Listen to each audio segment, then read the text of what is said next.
Ni nyinga Joyce Oduor.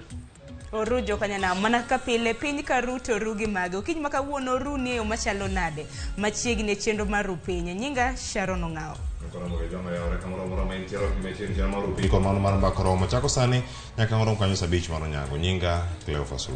Cleophas da Manchester United Otino Manyoro nutugo nade tugo maber mi waduoko ayanga Crystal Palace achiel gi Crystal Palace gol mokwongo no lo kod jatugo mar Manchester United mano loe tielo mokwongo mano mar first half mano jatugo no mano miyo Bruno Fernandes nyoro ne captain mar Manchester United kata kamano dakika mar 91 kano ga dakika 4 dakika 91 Olise no Oliso gol moro ye kanyo kendo ne miyo Crystal Palace gol achiel kaka mani chiel nade doko mago moro kaka jomani ko se dwaro no pogore ni mar Newcastle dhi loyo kose loyo ngamutugo go odhi mbelewa kose tuge maka apago chiko kata kamano wana kose tuke maromo apago chiko bende wan mana gi points 39 gine tokwa gi 38 podi gidugo cheno pog gi tugo number di wane number 3 kata kamano nyoro first half ne wantiere number 2 gigi thoth achiel maber Sharon chione amba chiel maber okinyi makawuono nanno ka koyo bit ka ng'echa kana an mong'ich na Nairobi ka kata kamano na chiel makare Joyce amba chiel makare anto koyo kapaka winja enya sano nyalo ajo ni liet ng'eny koyo puko chako obedo mang'ich gokinyi lakini liet to bedo kata mna ka Nairobi maburu gi koyo timo newa takene gwenge magwa makaluta kane chal nare nyakoro mgajuang inyalo mana sumonwa paro ko kamano Cleophas dongwa mige ka chenro chalo duche makawuono nyakoro mgajuang koro chenro kanyo Joyce Oduor dhi biro kanyo kod weche manyien mabiro ni mana sani bang' ka osekoni kaka chenro dhi bedo kaeto bang'e Sharon Ongao dhi ledho gazet ma ontiere go kawuono okone warango gi gazet mar Daily Nation ni ka Standard ni ka wan ka gi People Daily to kawuono bende gin mana gik mopogore motudore kod weche mag siasa irango kata gik matimore e pinje ma oko timore nade weche tuke mag Man City bende ntiere kaka kama gintiere kanyo kachiel kod wuok e apisi mar Eliud Wabukala ma bende jakom mar EACC kod mathoth bende Sharon bedo kata karango e nono mag gazet twak mokwongo odiochieng' ma kawuono iwacho kanyo ni gik mag monego bed ni rieyo mano kethore yiero mokalo ka jochomo yiero maduong' wacho ni jatend piny Kenya bende ne obedo kod jakom machon mar IBC Wafula Chebukati romo moro mano obago e kar jot mare mabure Nairobi kandi mang'eny mane giwacho mano lieko kanyo bende nitie jogo mane chano ndhiyo kendo nego Wafula Chebukati gik makamago owache kaka jatend piny Kenya en gi teko moloyo jo Kenya mathoth onyalo wacho ni chak tim nonro koro odhi bedo ka warango gigo mano wacho chieng'no kachiel kod weche mamoko ma bende jo IBC nowacho ni magi nyaka keto moro makare mondo mi ka ji dhi e yiero tungni kik nen kendo kweth mar Azimio bende neno kata mna kano seso jatend piny ka bende giwacho ni kinde ma bende koro dwaro mar mondo mi otim nonro kaka yiero mar higa mokalo notim bende otime nonro kaluwore gi yiero kata mna mokalo higa mar 2017 nyalo paro kata mna tho mar Msando ma bende nek mar nyaka sani pok okete yo mahuyanga kane njodushi manyoro kaka seneta ma Nairobi Edwin Sifuna Naloso Jeremiah Kioni jagoro maduong' mar duond bura mar Jubilee duto te ang'eni Cleophas biro bedo kitwake mane madhi bedo kanyo ka wan gi jolony kachiel kod okil kamalo kamano kono chik to wachango jatend piny Kenya nigi teko mar timo nonro ni koso oyo kata chuga putni wang'eni nigi teko ma kamano to bende onyalo time kinde gi duto koso dhi bedo mana ko ochiera dola mano osechako chango ne joko moko bende kinde gi duto ma piny Kenya no wuok e yiero nyakoro mogo jo bang' twak mokwongo kanyo ka onen chieng' tich ang'wen Sharon Ongao dhi bedo kanyo kod pok mopogore odiochieng' ma kano bedo dhi kono ni mane modhi bedo koso odhi rito nyaka ang'orom kanyo saa 2 wanyisi gi nikech koro dana no kidwa tuwa goganda ka nyaka ronge jang kono romo saa 2 kanya nyaka saa 3 okiny maka una dhi kelo ni pok ma bende ntiere rawera moro e gwenge mag Bondo kucho ma bende tiyo gi minyaga e loso teko mar sitima mane pok ma bedo dichi ma kawuono adhi bedo ka kile mana ka pila nyisiga ni kintiere gi pok moro amora kik iluor ioro na ote machuok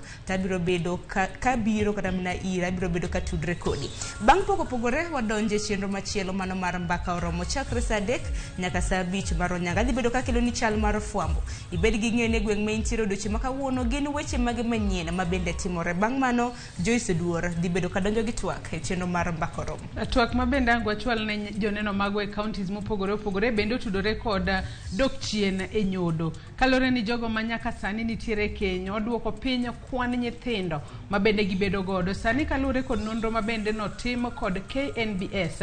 Familia ka familia dwaro mar mondo mi onyuol mana nyithindo 2 kata nyithindo 3. Ang'o momiyo mae timore? Bende wabiro bedo kod jolony mabiro konyowa e sumo paro mar mondo mi wang'e ni pek mar ngima to ni kanye. Kata kamano KNBS to wacho ni maneno kang' makare mar duoko piny kwan nyithindo mabende ji bedo godo. Kata kamano in kaka janeno marwa, in kaka japiny, tinene e yo machalo nade. Ichano bedo kod nyithindo adi? Sharon gi Cleophas Akiano chano bedo kod nyithindo adi?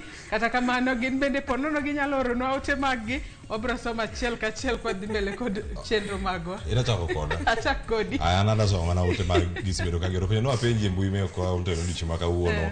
Ominde Clinton wacho ni Cleophas uchumi tek.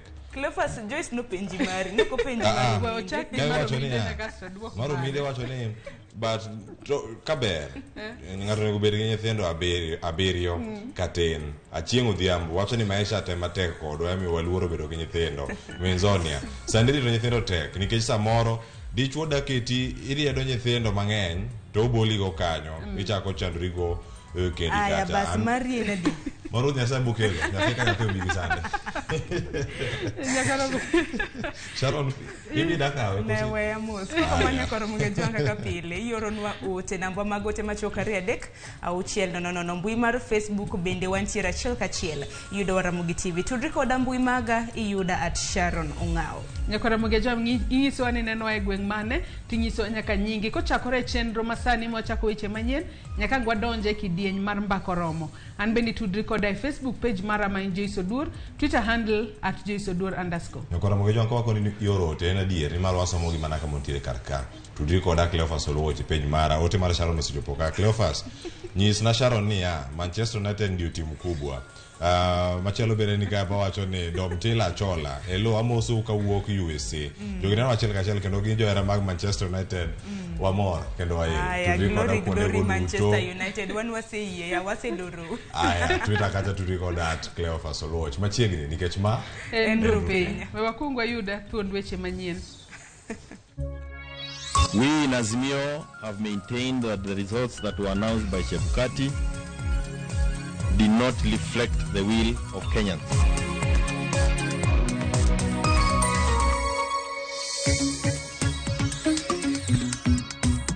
Wasagore before okora gore kendo to ka the leadership do force omondo agore to bro make sure an assembly ni okti nyaka issues mag jo piny bed addressed fully.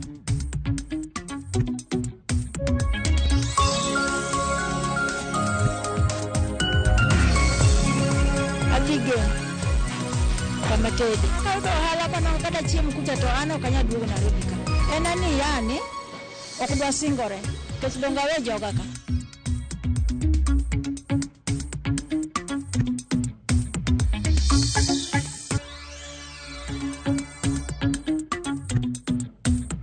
Machiegni weche manyien okinyi makawuono nyinga Joyce Oduor.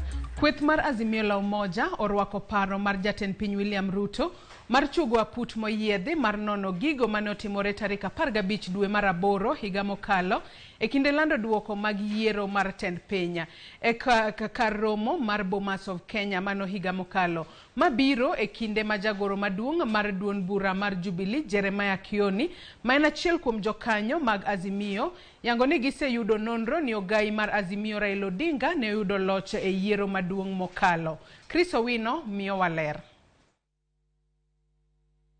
Dweche 6 bang' yiero maduong' mokalo, kweth mar Azimio oyango ni gin kod nonro manyiso ni ogai margi Raila Odinga ne obedo jaloch e yiero maduong' mar tend piny tarik 9 dwe mar 8 higa mokalo. Magi weche mane owach kod jagoro maduong' mar duond bura mar Jubilee Jeremiah Kioni ma bende en achiel kuom jokanyo mag Azimio e romo mare kod jofwamb weche e buore Nairobi. We in Azimio have maintained that the results that were announced by Chebukati did not reflect the will of Kenyans. We have maintained that there was manipulation, there was leaking, and what was eventually presented to Kenyans and produced the name of Samoei Ruto was far from the truth. Magi timore kinde ma kweth machielo mar Azimio orwako paro ma jatend piny William Ruto mar chugo aput moyedhi mar nono gigo mane otimore kar romo mar Bomas of Kenya chieng' lando duoko ma yiero ma tend piny tarik 15 dwe mar aboro higa mokalo. The formation of that commission of inquiry, because we support that. We also have a lot of questions about the happenings prior to the announcement of the results. We know what Chebukati did. We also have some evidence that we would want to present, but we can't present it in such an informal setting. We want to be able to present it before a commission of inquiry or investigative authorities that can actually do something about it. And, finally, we hope that the president himself will appear before that public commission of inquiry to present whatever evidence that he has, as he was speaking about those things yesterday. I think the best thing that the president can do, instead of putting the country into an electioneering mood on a daily basis, is for him to move and establish a commission of inquiry. Let us inquire on what happened during the election process, and we can even date it back to the last election. People are glorifying Chebukati as if he's a saint, and we know he is not. We know the kind of things that he's capable of doing or that he has been able to do. And now all these things will come out to light. What we know is that Kenyans, had a different view on the way the election was going to go. Jomano wangi kanisa wadangi ni jomage mano wango jogo mondo tuegi. Jomano negi wadangi ni jomage mano negi. Jomano timo gino mondo tuegi. Poya kanyo jomano nego musando mondo tue. Jomano nego bebi pendo gi jo Kenya manotho bendo tue. Kwaya kanyo kokwa chopo kumwantieni. Odogo kendo explain wani ang'o momiyo no defend Chebukati kabisa. To jomothoka to kongi wechegi. Family gi poko penjo kata ni dhi ganade kaka jatend jopiny. Mabiro ndalo achiel kende tok jatend piny Dr. William Ruto e nyasi mar goyo oriti ne jakoma IBC Wafula Chebukati owacho ni ne nitiere chenro mar lal kod ngima Wafula Chebukati poni ne ok oyie mar loko duoko mag yiero mar tend piny kaka moko kuom jodito e piny owacho mokalo ne dwaro. We also know that there was a direct attempt to abduct Wafula Chebukati and murder him so that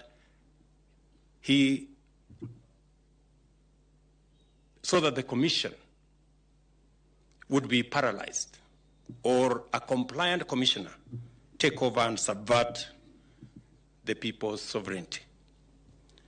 It was a hard, cold, and lonely time. The threats were dire.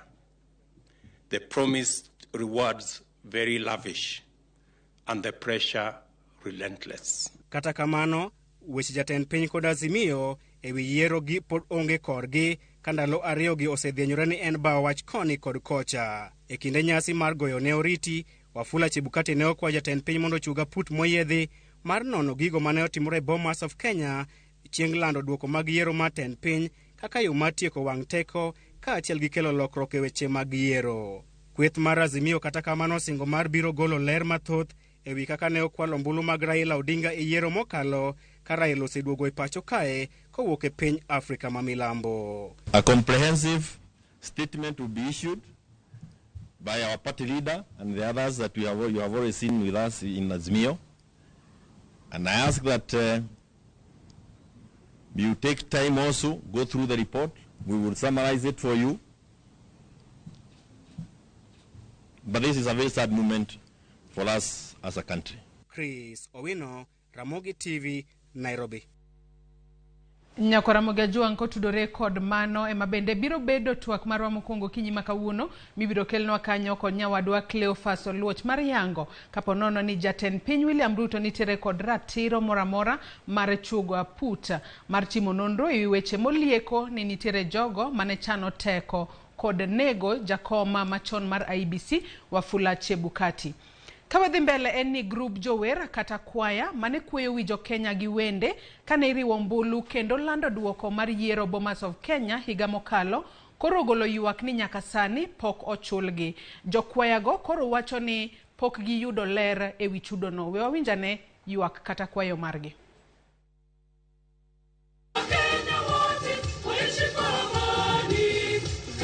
Odhiambo mar tarik 9 dwe mar aboro higa mokadho tok jo Kenya luto mbulu Grup jower moriwo Safari Voices, kwaya mar NHIF, Ninga Melodies, Wazalendo kod Muungano kwaya nochako tijgi ayanga e kar kwano ombulu maduong' mar Bomas, tich mar wer. Wende mane giwero ka gijiwo jo Kenya obed kod horuok ka girito duoko mag yiero, ahinya to mago mag jaloch e kom ten piny Kenya. Iwi kachiel mwer go Bomas of Kenya anyalo wacho ni ne en gima ber mokadho nikech kata ni chiedh nade ng'eny kabisa, lakini wan kaka jower gi ng'wono mar Nyasaye manomiyowa gi chuny motegno ne wamedo wer kabisa kwa keto piny obed gu kwe kata doko ni weche ne tek kendo ni waketo piny gu kwe nyaka daka mogik. E kinde mane duoko mag ombulu medo donjo Bomas kowuok e gwenge mopogore opogore, liet ne medore to chuny ji bende likore. Kata kamano, podi ne gidhi mbele kod wer. Gino magiwacho ni ne duoko piny liet mane nitiere Bomas, ahinya to tarik 15 dwe mar aboro higa mokadho, kane irito mane en jakom mar IEBC Wafula Chebukati oland duoko mogika. Koko ne ng'eny ka gi kacha, ywaruok ne nitiere ka ndege kacha, to mano e gimo maduong' momiyo noterwa kanyo nikech joma ne luongwa noseng'eyo nikech gisebedo ka gineno ni koko jabedi. Tiwacho nwaga ni wer en gima kweyo chuny kendo kelo kwe.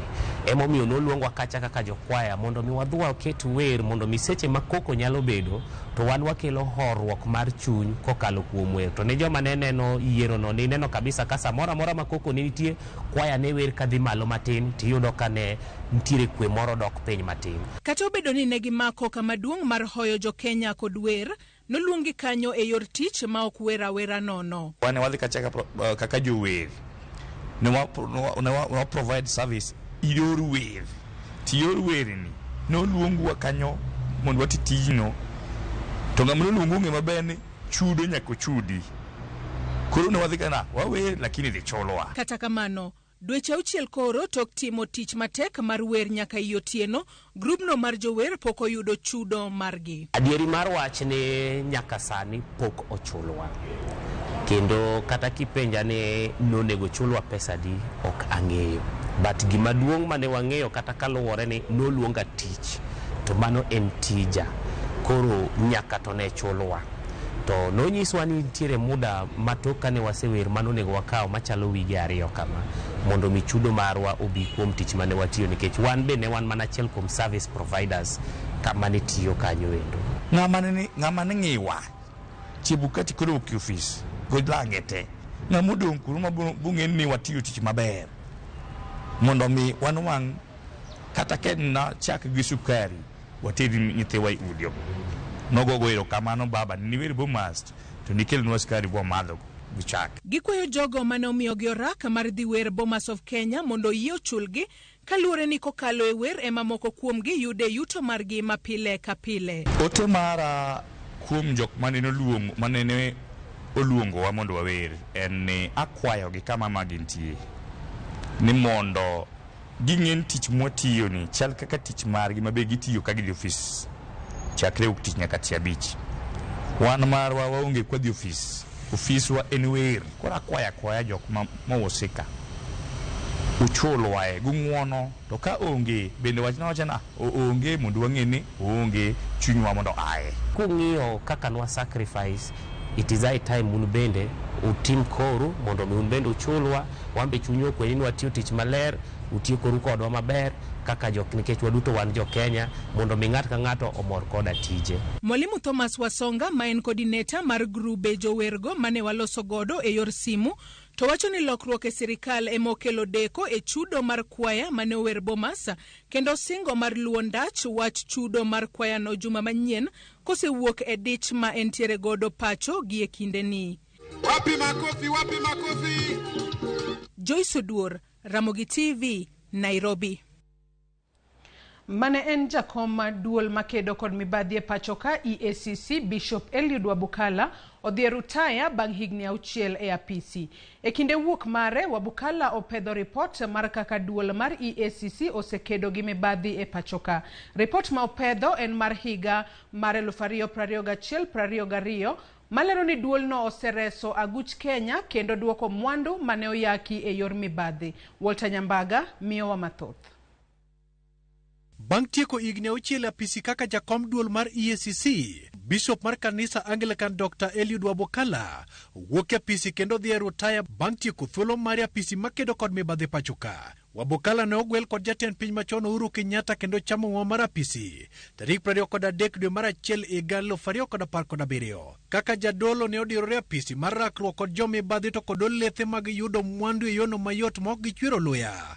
Jo-Kenya noneno Wabukala kaka jal ma ok nyal, to moko to nojiwe mondo ban ng'ut sati. I want to assure Your Excellency that EACC is stable with a strategic focus on asset recovery, law enforcement, education, and awareness for people to understand that with the corruption, all the things that we have talked about in the finances and whatever we want to collect will not help us. Kapok owuok e PC, Wabukala nyogolo report mare molero kenge mosego e yor kedo kod mibadhi pachoka. Report mar EACC ma 2021 to kod 2022 magikawe ng'ai mar reso mwandu maromo milion 940 e kendo chwalo ng'ur mag mibadhi 17 do mageng'o lal mag omenda maromo milion 968 kod buche 33 mag mibadhi manedhi wito omenda maromo bilion 11.2. Wabukala koni EACC ne ogeng'o ne angoke manedhi lal kod lo mapangani maromo bilion 2.5.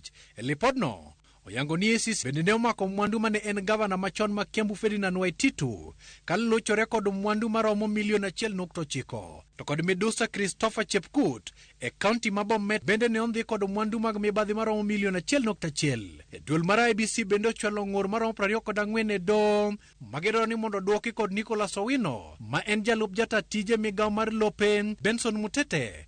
Mwandu ne bende ichich gone ne ok oyude yono maler, to kata mana gavana ma Murang'a Mwangi Wairia to kod omenda maromo milion 542. Duolno bende dwaro lere wi pesa maromo milion 531 mar Albana Swambua mane en jakanye board mar county ma Machakos. Duolno koni nono maromo 457 dhi nyime e kama romo 154 to osechwal ni apisi mar jomin buche pachoka. EACC bende okoni ne gidino ne chudo mag tenda mag mibadhi mane dhi lal kod omenda maromo milion 1.4 e loso teko stima e kaunti ma Baringo. E ka bende EACC nogoyo gono chudo mag mwandu moko magalagala e ute mag jela e kaunti ma Nairobi. E kama romo milion 372 bende ne ondhi ka idwa chule yono mokler e gedo mar osiptal ma Nyasani e kaunti ma Kisumu.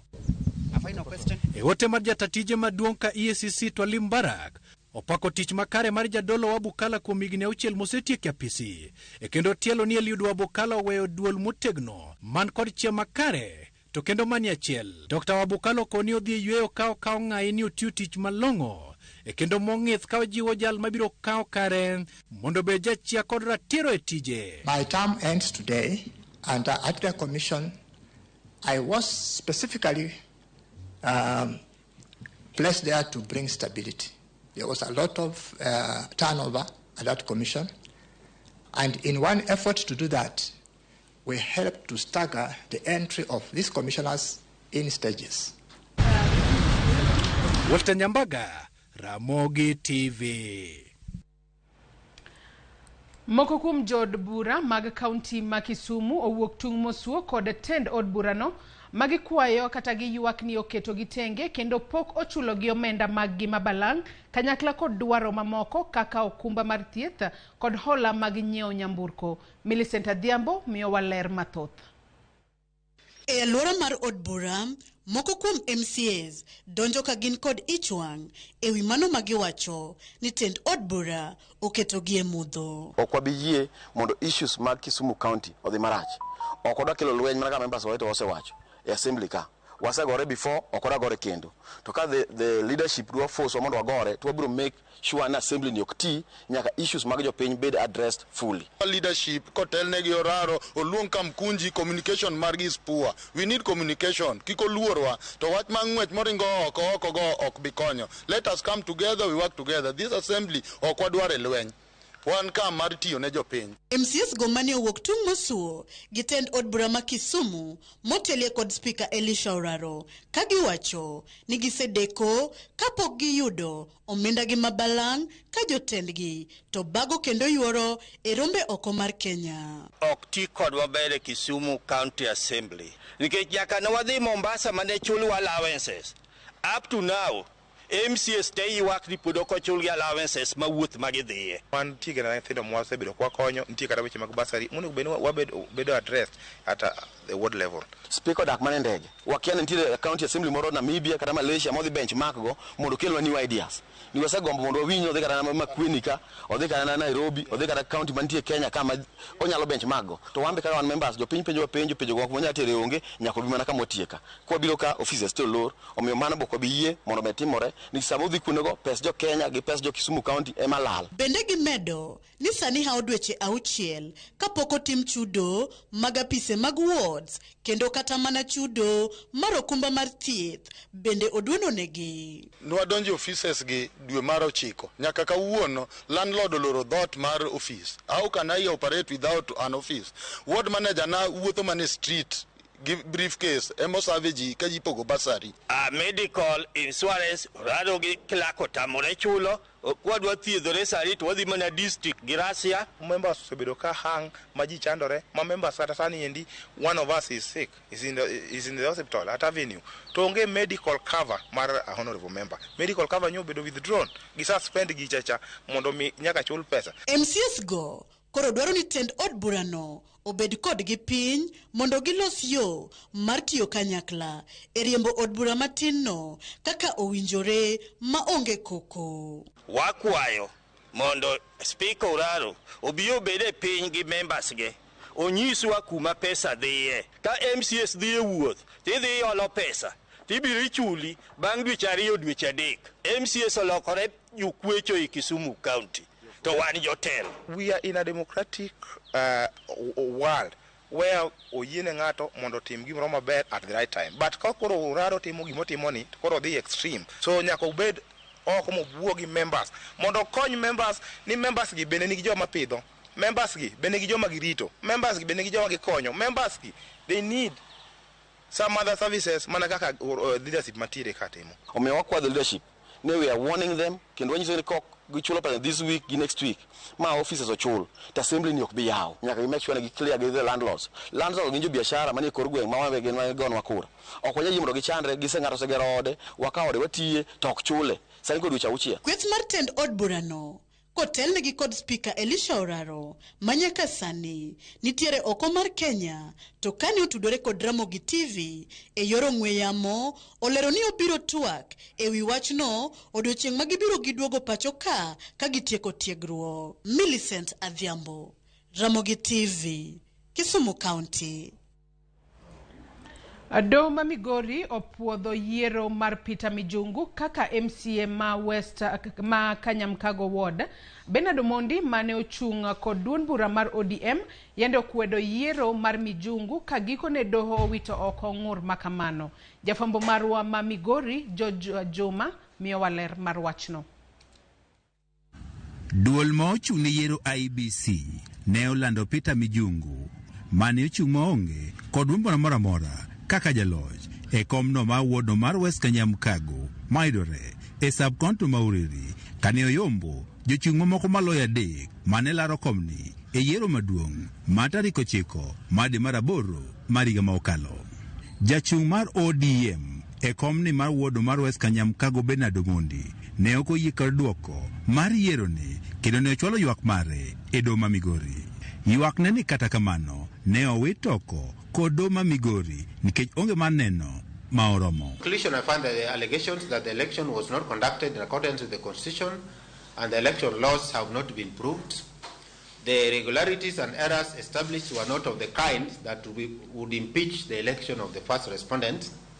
I accordingly find that the first respondent was validly elected as a member of the County Assembly for West Kanyamkago Ward. Moko kuom ywak mane chwal e kesni mabende ne jang'ad bura Dickson Odhiambo ne ng'iyo kapok ochiwo ng'eto mare gin ma oting'o yiero moko tim kalore kod chik lokruok mar fomno mar 36A kaachiel kod 36B. It is not easy for this court to vouch for the authenticity and accuracy of the forms 36A which were presented by the petitioner as against those presented by the second and third respondents.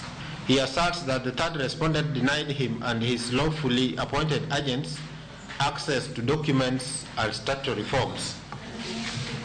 He has not explained how and from where he got the forms exhibited in the petition, if indeed he had been denied the said forms.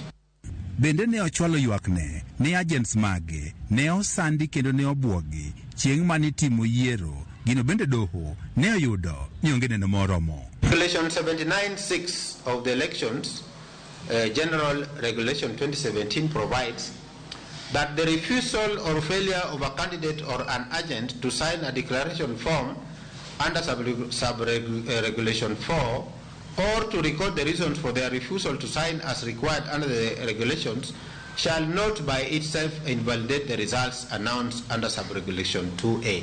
Koko kaachiel kod chiwo asoya ne jogo ombulu e odiechieng' mane goyo ombulu bende nachiel kuom ywak mane ochwal kod Bernard Omondi e nyim doho ma Migori. None of the witnesses mentioned the person who was bribed, how much was paid as a bribe, and where in specific the bribery occurred.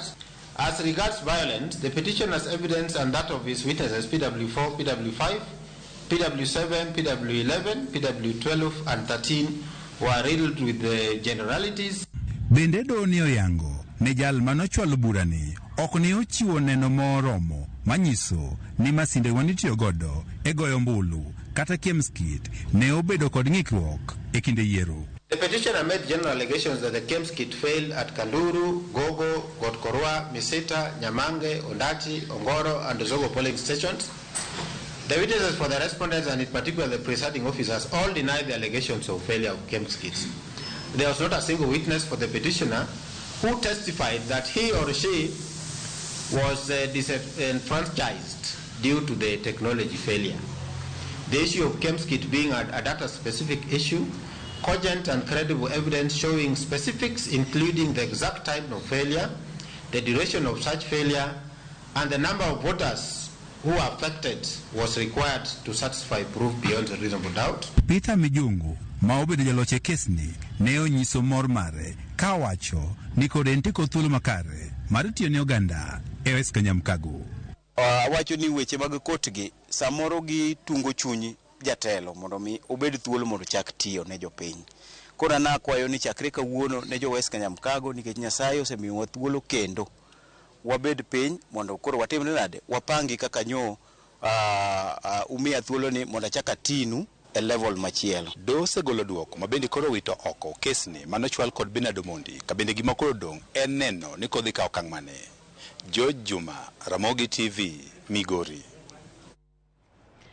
Nyakora Ramogi lipota mara George Juma kowuok e kaunti ma Migori ema chopo gode giko weche manyien okinyi makawuono kaka pile chenro krum gi kae chenro pod ielach moko kuom benda neno kosendiko no e Facebook kacha kama ontere live okinyi makawuono Victor Nyango Omengo wacho ni piny orune maber dala ma Mombasa mwisho moroni wacho ni greeting to my mom Lilian Omenyo Nyaloka gi family te.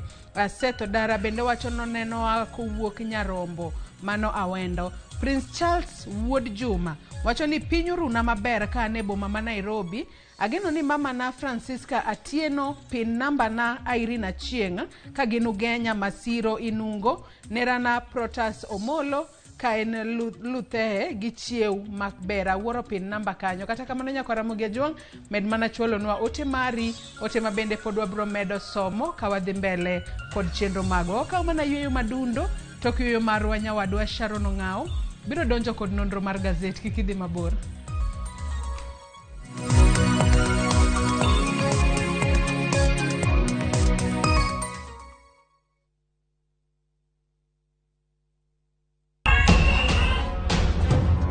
Duond mine oseman. Representation mag mine osechako menyore. To sani duond gini oseyudi e lony kod lai mopogore opogore kaka siasa. Moningo watim en empowering the women. Somo. Education mag nyithindo timore okang' machalo nade. Ohala mag joma mine wang'eyo ni mine nigi ting' matek kande ohala mag small and medium enterprises. Thieth. Weche mag tuoche nyaka watim capacity building wa network gi health department. To kod mamoko. Jailieta kelo ni duol gi chiengeso kangeso sa deko tieno e Ramogi TV e chenro mar mine wacho.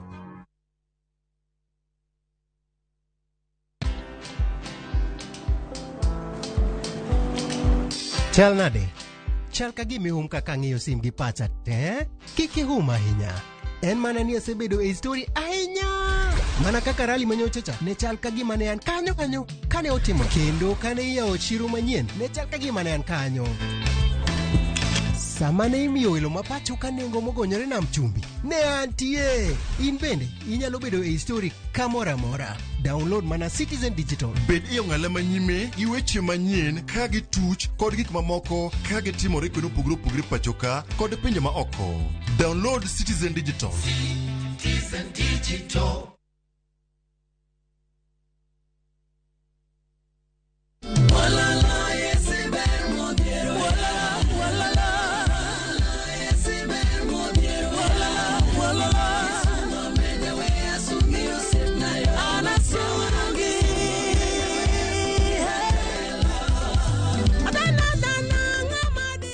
Honena ni hero wer mar Yesu Wololo. Akwayi kuom ng'wono mar Kristo. Bonyeza *812*784#. Par ni yani Ramogi TV en od jower duto tetete. Raundi atindi ko tigara botaka imanyasa imaiga. Hosori enyira nainde embouke gima. Wa? Biore. Nasa imbia na chorete. Hakino mbogo boli mbai wana ina boli ga. Hozimba da gadinya kichi. Kero musachi hoteli yeye. Nera rochi. Ombogo tabwa tinebaka. Ngitarde muntagochi. Otaite sumoni yaku. Asenga njusa taki tibosoku. Kurende kende tige ko mutanga kurenda enibo amune mate yaye. Ayo muntako ire kiaraiga. Engo kunere. Tengera ege ticha. Egosori enyeke gima. Yaruririko aseviu sasa bono.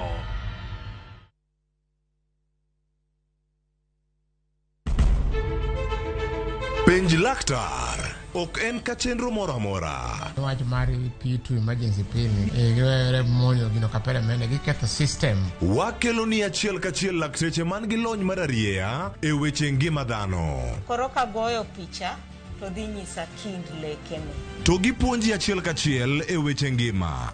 Kelo malit ne masongo adhiya. Very good. Riuri gi Ruth Otieno wuok tich nyaka tich abich chakre sa 12 odhiambo. Onono tiend weche kowuok kuom laktar. Osomo oteni namba mar SMS en 23600 en penj laktar. Kendo ukawo simbi. Wadhi kawa simbe jowinjowa jonenowa. Mana e Ramogi TV.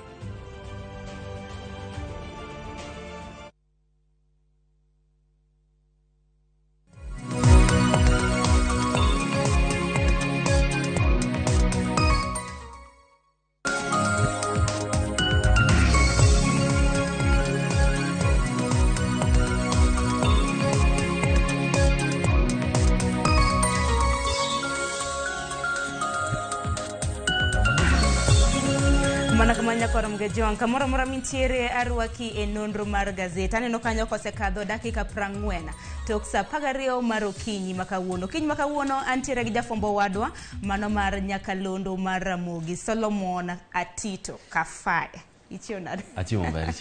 Achio maber. Ru piny makare. Aru maber. Mana kamanya kwa Ramogi bende mana kaka pile bende waneno gazede ariyo antiere ka gi Daily Nation gi The Standard mabende okinyi makawuono biro neno ni jondiko gin weche mane mabende gimiyo pek. Mana kwa chako gi gazet mar Daily Nation Solomon kinyalo yes. Neno thund wach mabende gimiyo pek. En chiro ahinya buche maglo. Ahinya buche maglo mabende anyuola mar Moi na nitiere godo. Buchlo mabende nochaki yal kata mane kinde mano senindo jatend piny Kenya mano mar adek na nitiere telo Mwai Kibaki.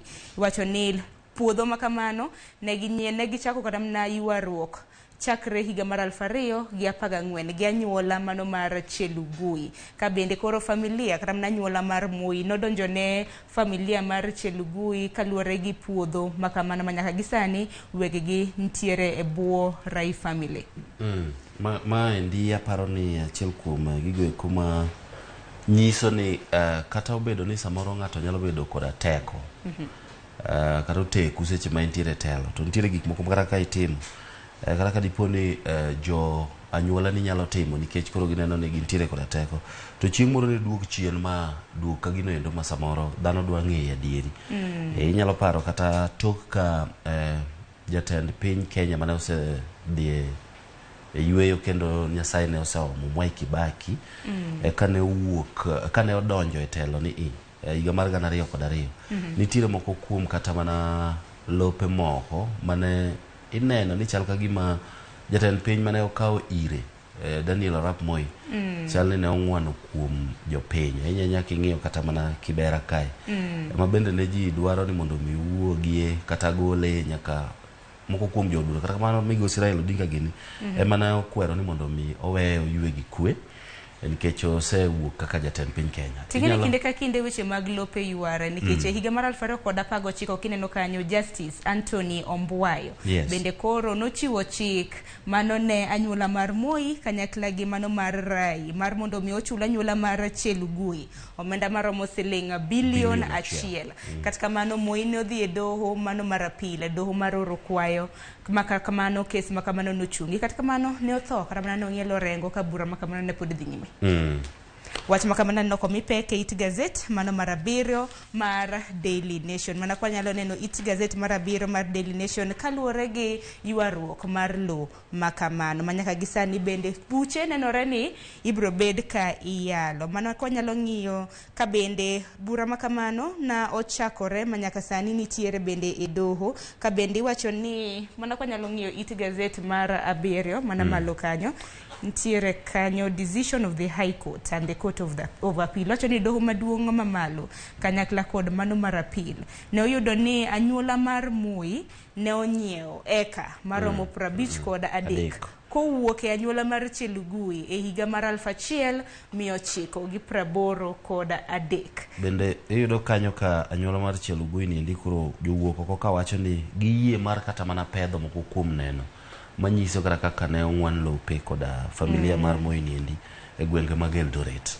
Kora nwach moro mitudo godo nyaka kambi mano mar Rai nikech anyuola mar Moi nodoko uso nyaka puodhono ne kambi mar Rai e higa mar 2007 konya kora mga jonka ni yudo thuolo wani nyiew gazette mano ma The Daily Nation mar mondo mi isom sigana maket kod mano. Kopogre gi mano bende wadwaro dhi e weche matudre gi weche mag siasa mano It Gazette mar 4 gi It Gazette mar 5 mano kaluwore gi wach ma bende no wach ko jatend piny Kenya mano William Ruto kaluwore ni ne owacho na nitiere chenro mar nego jakom mano mar IBC Wafula Chebukati gisani koro riwruok mar Azimio bende gisani koro oseloso ewi wach machalo kamano. Tipo mineno kanyo mano Jeremiah Kioni jagoro maduong' mar riwruok mar mano mar duond bura mar Jubilee sani koro kweth mar Azimio bende ramo ni onge chenro moro amora e kinde ma bende koro idwaro tim nonro mano mar tulo madibede ni nomuoch mano e kar kwano mbulu mar Bomas bende ginone tulo mamoko ma bende nomuoch e pacho kaendi wang'eyo yiero mar higa makalo higa mar 2017 ka bende giwacho ni bende ginone bende tho mano mar Chris Msando manyaka sani tho mare pok okete yo mahuyanga. King'iyo maendi en wach makoro igolo koda kwethni endi mar Azimio mana ndalo achiel kende tok commission endo mar IEBC ka otelne koda makoro osedhi yweyo ne tich Wafula Chebukati mar tok golo lipodgi manyiso kaka ne ota yiero to koda moko kuom gigo eko mane otimore e kindego eko mane idhi nyime koda kwano ombulu yiero ma higa mokalo. Ma en report no endo ma nyaka koro wapenjira nena kaka jogo eko ma samoro dwa dhi ng'iewo gazette kata jogo eko ma winjo neno wagi kinde nindi ipenje to ang'o momiyo Azimio golo report margi ni mana sani tok ka koro Chebukati osewuok. Maendi nikech king'iyo kaendi giwacho maler ni gintiere koda gino endo manyisogi kaka ne migosi Raila Odinga ne oyombo Sipwapa kod ombulu milion 8 ka iluwe koda William Ruto go ombulu milion 5. Mano kaluwore koda report kata wacho ni malingling mane giyudo bende gilero ni owuok ka achiel kuom jogo kuma en jogo oporo ma tiyo ne IBC. Ing'eni maendi nyalo keto kata mana ng'atno endo ma samoro pod tiyo IBC kadiponi pod entiere iye kanyo nyalo kete kamarach gi piny owacho masani ponono ni deyude nikech ochalo ng'atno endo ma ondhogo IBC. Nikech mano kata mana kan winjo odiochieng' manyoro koro Azimio bende oramone gine mana giombo yiero winjo kanyo na giyudo kwana tamalo 50 kod 7.3 ka bende giwacho ni kweth mar Kenya Kwanza noyudo kwana tamalo 41.6. Odiochieng' manyoro kata kana winjo jagoro maduong' mano mar duond bura mar Jubilee Jeremiah Kioni kata mana kaka naloso. Koro giwacho ni e kinde ma bende koro itimo nonro ng'eni nyawadwa Cleophas Oluoch dhi bedo ka donjo gi twak maket kod ma ka onoromo kanyo sa achiel mar okinyi mar mondo mi ginno kaka yiero notim mano mar higa mokalo. Ka bende jatend piny Kenya en bende nitiere gi oteku mar lando kata mana ponono ni nitiere gi oteku makamano. Dibed ni weche makamago kata mana kiwacho gi jatend piny ji kawe e yo machalo nade?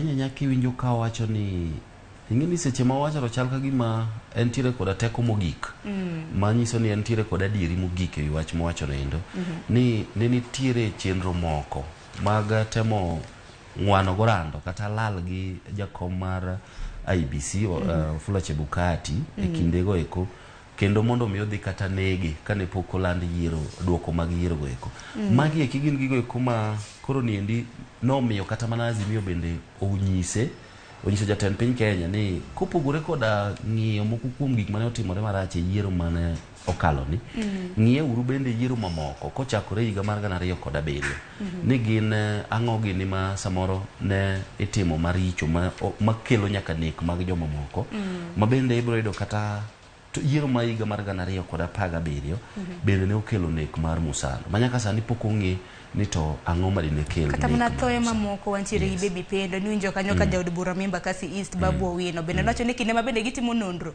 bende gitime nonro mag jogo eko ma bende notho mag yiero ma bende osekalo. Kata kamano Jeremiah Kioni bende nitiere wach moro ma bende owacho e it gazeti mar Abich ka bende wacho ni duoko ma bende Wafula Chebukati ne olando wacho ni gin duoko ma ok ne gin duoko mar ratiro mano kaluwore gi kwan mag ombulu ma bende noluti.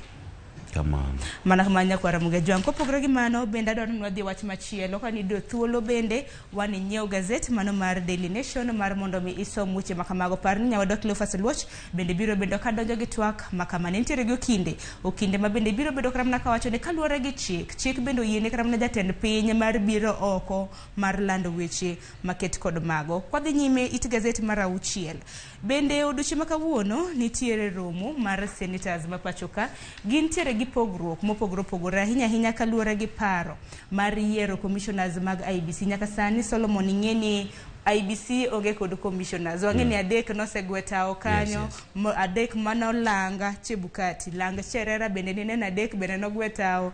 Kata kamano Irene Masita ng'eni pod itimo nonro makoni kod kocha kaluwore kod abuche ma bende nilieko kaka yiero ni otim ahinya mana gitayo kaka commissioners mag IBC. Koro odiochieng' ma kawuono bende senators bago romo odiochieng' ma kawuono e od bura mar Senate ka bende moko kuom okenge ma bende gibiro bedo ka gitwake en kaluwore gi yiero mag commissioners mag IBC. Nyaka sani wang'eyo ni eduol mano mar PAC Parliamentary Service Commission nego bed ni gikao kata mna jod bura 2.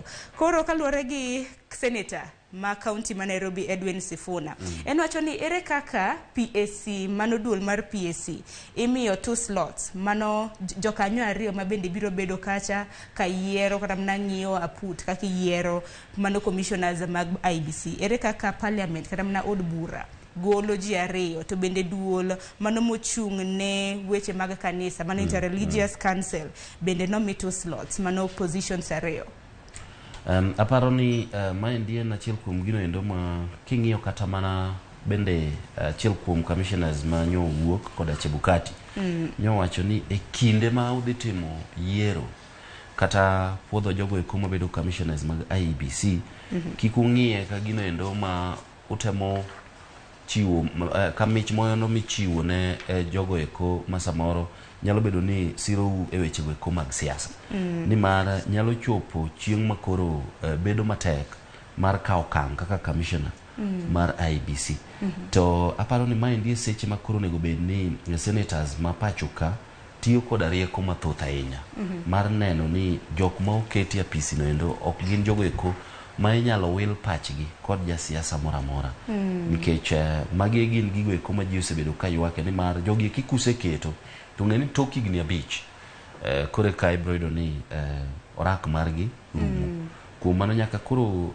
senators ti kod thuolo ni endi mar bedo kod lalruok mabor nikech mana kaka winjo korengo ndalo moro nowacho ni okang' ma ukawo sani ka uparo ni ukawo okang' mabiro miyo uber kata biro dok koru chieng' moro ne bedo okang' no endo ma biro yokou kendu wegi kuom mano senators kik ng'i ni wan jokon mane kia wan jokon mane mana kaka ineno wach ka endi kod Sifuna ni okaber ka imiyogi gin kaka parliamentary service commission imiyogi mana thuolo ariyo machal koda mano endo momi duol ma ochung' ne weche go eko mag kanise ma pacho kaendi ber kane bedo moro ma nyalo yudo ka samoro moro yombo nyawadgi koro mondo mi ji ochop e winjruok makare koro doche ma kawuonya kwar Mgajwang' mano bende en wach ma bende biro bedo kwaluwo e kinde ma bende senators ma kamago biro bedo karomo kopogore gi weche mag siasa wadhi weche moko maluoro weche mag doho odiochieng' manyoro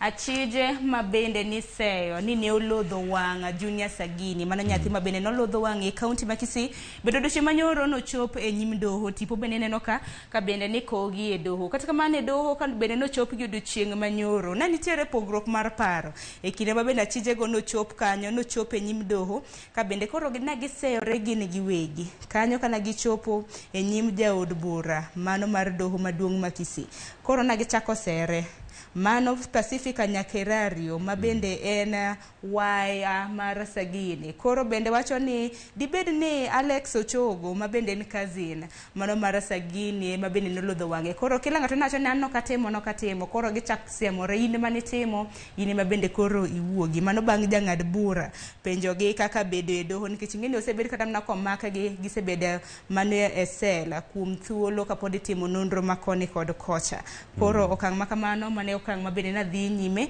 e doho odiochieng' manyoro ka bende wang'eni bura makamani biro chak bende kiwinjo chieng' tarik 2 mano mar dwe mar 3 mar higani mitintiere gi wach ewi wach mar Sagini ni en wach malit ahinya kata kamano aparo ni gi kinde ndi ma endi kuro en bura no endo mantiere doho ma bende kaka nineno jang'ad buche Miss Ogweno ne otemo chiwo ler moko ni koro ok owinjore mar mondo mi ute fwambo okete okang' mamalo ahinya menyo ngima kata chal mar ngima mar nyathini endi kinde ma buche gi kidhi nyime ma endi en gino endo ma koro nyiso ni nitiere okenge ma idwa ni mondo mi okaw mar mondo mi nyathini oyud ratiro mare kuom mano mana kaka ni winjo motelo ni wacho ni chal ka gima anyuola go eko ne moko mane okawo nyathini endi ne chich ni kamoro nyathini emo biro bedo ng'at ma nyalo dong' koda lope mag jonyuol to aparo ni ma endi nikech koro en bura mantiere nyim doho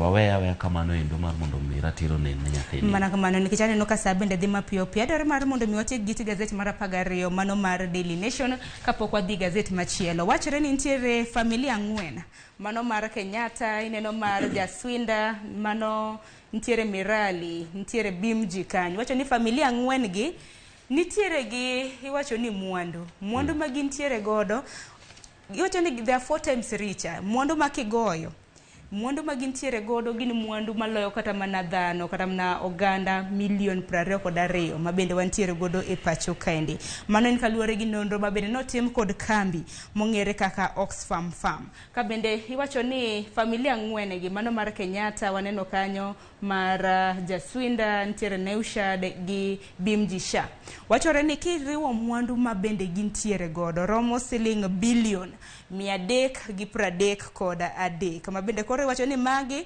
jogo eko manitiere gi mwandu mathoth e pacho ka neno kata mana kwan ma kigoyo oganda milion 22 pod giingo kata mana kaluwore gi mwandu ma bende gintiere godo Solomon. Ma endi winjo kata ka nonro ni endi wacho ni mwandu ma jogi ni godo koriw to rom mana gi 2/3 mar budget ma pacho ka. Mano manyiso ni kata ka punono ni Kenya nyalo bedo modhier sani to inyalo wene gi Kenya ma gitagi mwandu gi eki kuom thuolo moro matin. Ai, akani nyakora mgajua ngini mwandu mintiere godo romo nade. Kopogre gi mano we wadhi achiel kachiel nyaka gazeti machielo, mano gazeti ma The Standard. Thund wach ma The Standard opogre gi mano mar Daily Nation. Ineno thund wach ma The Standard kanyo gi dholiech ondi kanyo ni act now on Chebukati death plot. Ruto told. Mano en kaluwore gi aput ma bende ne gibuono mano mar ng'iyo chenro mar yiero kaka yiero ne otimre e higa mar 2022. Kweth mar Azimio bende nwaselieko kanyo e gazeti mano mar Daily Nation ka bende gin bende giwacho ni kinde ma bende koro ibiro tim kaka yiero mar higa mokalo ne otim. Bende ng'iye kaka yiero makamano ka bopono notime yo mahuyanga thoe mopogore ma bende oseneno kata mana e yiero mosekalo. Mana kwanyalo neno moko kuom jotelo ma bende noloso ka. Wantiere gi jotelo mopogore, wantiere gi senator ma e county ma Nandi, mano Samson Cherargei bende ogolo pache kanyo. Wantiere gi jatend jogweko matin kata mana manoke od bura Opiyo Wandayi bende ogolo pache kaluwore gi okang' makamano. Ingene ki ng'iyo yo ma senator Manandi wuoyo godo ni jakom mar IBC ma ayo Wafula Chebukati owinjore pod ne lemo moro e piny owacho mar mondo mi odhi nyime koda tiyo ne oganda jo Kenya ni mar en jago nendo ma ok nyal buogi bende ok nyal din doge. Ma endinge ni bro miyo ji nyalo chako paro ni koso dibed ni mana achiel kuom singo go eko ma samoro ne osingne Chebukati kendo koro ni endi itiyo koda jotelo machalo senators gi mar mondo mi owach gino mape machon mondo mi jatend piny oketie tim. To wach makamano omi pek e iti gazeti mar abich mano mar The Standard kama bende ineno kanyo ka koro giwacho king'iyo kata mana kanyo Azimio koro dwaro mar mondo mi piny owacho otim nonro kopogore kata mana gi yiero ma bende nuae mano mar higa mokalo. Gitim nyaka nonro e yiero mosekalo chakre higa mar 2017 bang' mano wantiere gi yiero manotim higa mar 2013 wantiere gi 13 bang'e 17 bang'e 22 gin dudo te gidwaro mar mondo mi otim yiero te yiero ka yiero bende waseng'eyo pogruok mar paro ma bende osebedo ka bedo. Kopogore gi mano adwaro mar mondo mi wadhi mapiyo piyo e it gazet mano mar 6 nitiere nonro ma bende notim kod duol bad migawo mar KNBS ma bende pod yango chenro mopogore ang'eni Joyce Oduor biro bedo ka donjo gi twak e chenro mar mbaka romo kono romo saa 3 mar okinyi ka bende thund wach mentiere godo en dok chien e nyodo. To kata mana kineno gazeti makama neno kanyo koro kaunti ma Embu gin mana gitelo gitiyo kod yedhe mago mag komo nyuol. Kaunti ma Migori ineno kanyo ka gin gitiyo gi raboyunga onde kanyo ni Kondom Sarking in Migori. Aparo ni mae ndi gima koro nyaka wagol wedo ne Migori kendo wapuogi nikech tiyo kod raboyunga ni endi achiel kuom gigo eko mosebedo ka watemo mondo wapuonjo piny ahinya kokalo yorewa mag lendo gi eki nikech achiel kuom gigo eko ma kopogore koda geng'o iemo mondo mae ndi gima biro konyo e geng'o landruok mar tuo mar ayaki okang' moro. Kuom mano ka diponi nonro ni endi ogolo adier ni kaunti ma Migori emitiye kod raboyunga mathoth moyo counties mamoko to wanyalo wacho ni mae ndi en okang' makata counties mamoko bende obed ni kawo. To gin duto te gin yore mag komo nyuol. Yes, kata kamano yore go eko mag komo nyuol machalo kaka mano endo mag andila ma imuonyo kata pills gi eki ibiro yudo ka samoro nitiere moko kuom nonro kata lakteche mawacho ni nitie jok matiyo kodgi marach. Kuom mano aparo ni tiyo kod raboyunga en achiel kuom okengo eko maberie mogik. Dibed ni mane okenge ma bende kelo kata mana dok chien e nyuda ng'eni Joyce Oduor dhi bedo gi jolony obiro bedo konyiso wa matut. Kopogore gi mano iti gazet mar 7 bende kotenre kod nonro bende mar pod mar duol mar KNBS ma bende koro yango ni nyithindo nyakoro mga jonga keni nitie gi nyithindo mantiere buo higni 7 Koro wachore ni nyithindo mago infants nitiere medruok mano mar obesity, mano pek mar del ahinya kuom nyithindo, to ma ikelo gi chiemo mamit mit. Juice ne ka wang'eni nitiere chiemo biscuit gini, gik mamile mit, sweet gini, cake, tam ilongo ni tam kaluwore koda nonro no mowacho ni tiyo koda chiemo mamile kata gigo eko mamit motimo sukari mathoth ahinya en achiel kuom gigo eko mosekelo kwan mamalo mag nyithindo ma bedo koda del mapek kata bedo machwe ma okala alama. Kaluwore gi nonro makamano mana kwa nyalo ng'iyo mamalo, bende nyithindo mantiere e buo dweche mana kwa nyalo yudo mamalo, kaluwore gi nonro makamano gocho ni kwan atamalo mag nyithindo mantiere kinde dweche 6 nyaka dweche 23 na osebed kata mana kichiwo negi gik mamile e dhok, ka bende okwa kata mana jonyuol mago matiere gi nyithindo matindo mar mondo mi kik ging'i ahinya mar chiwo chiemo ahinya e yor chupa nya nyithindo mantiere e buo higni 2. Ka inido thuolo nyaka Ramogi Jwang' wanine wach makamano mantiere e It Gazette mano mar The Standard. Kopogore gi mano, adwaro mar mondo mi waring mapiyo Solomon nyaka It Gazette mar 12. Eliud Wabukala mabendo sebedo ka tayo duola mochung' ne kedo kod weche mag mibadhi e pacho ka EACC osebedo ko tayo duol no chakre higa mar 2017 nyaka sani. Koro no osewuok e tich, osetieko tije, osetieko tamne mabende notimo. En mana jotelo koro seni e kind thuolo mar higni 6 mosebede duol mar EACC pok gineno tich motimo malong'o ahinya e kedo kod mibadhi e pacho ka. Ma adier maduong' malimso wa. Wacho ni adier. Akere dang' mater kanyo. Nyisa ng'ata achiel kata okang' moro achiel ma jakom mawuok Eliud Wabukala ne okaw manyiso ni adier piny Kenya oikore kedo koda mibadhi.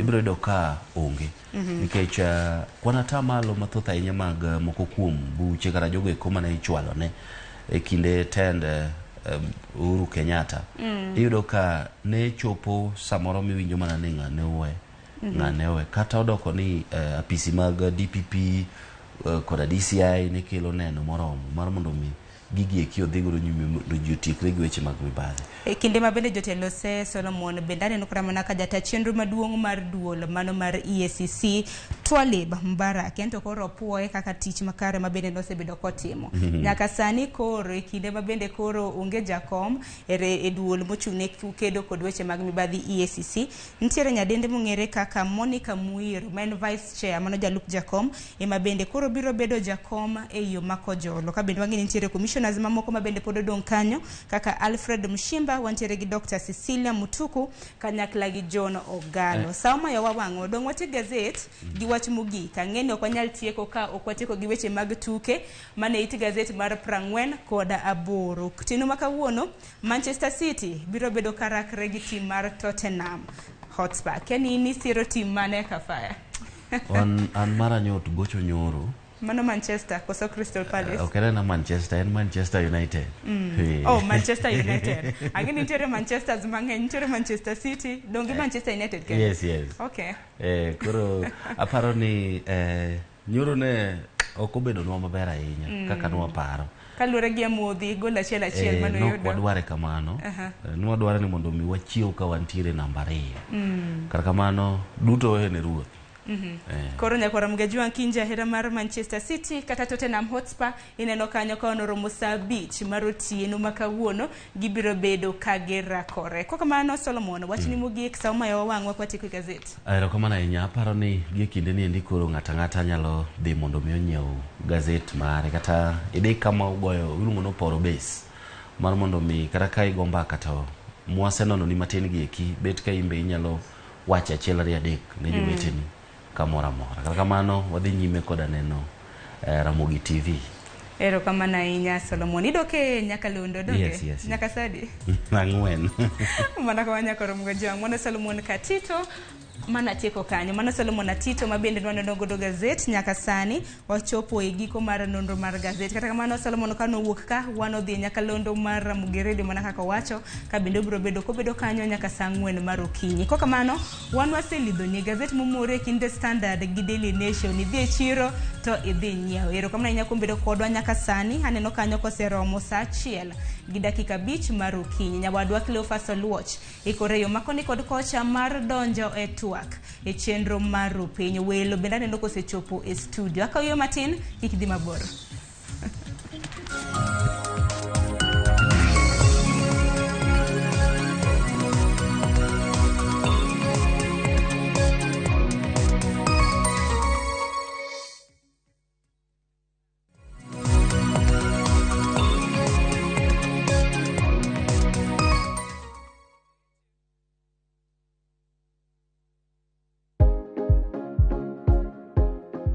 Oken gima wendo ka ilalo yier wiyi maromo e kind 100 nyaka 150 kuom odiochieng' achiel kende. Kik chandi nimar en gima timorega.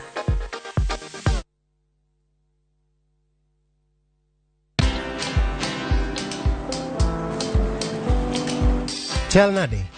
Chal ka gimihum kaka ng'iyo sim gi pacha te? Kik ihum ahinya. En mana ni asebedo e histori ahinya. Mana kaka rali manyochacha ne chal ka gima ne an kanyo kane otimo. Kendo kane iyawo chiro manyien ne chal ka gima ne an kanyo.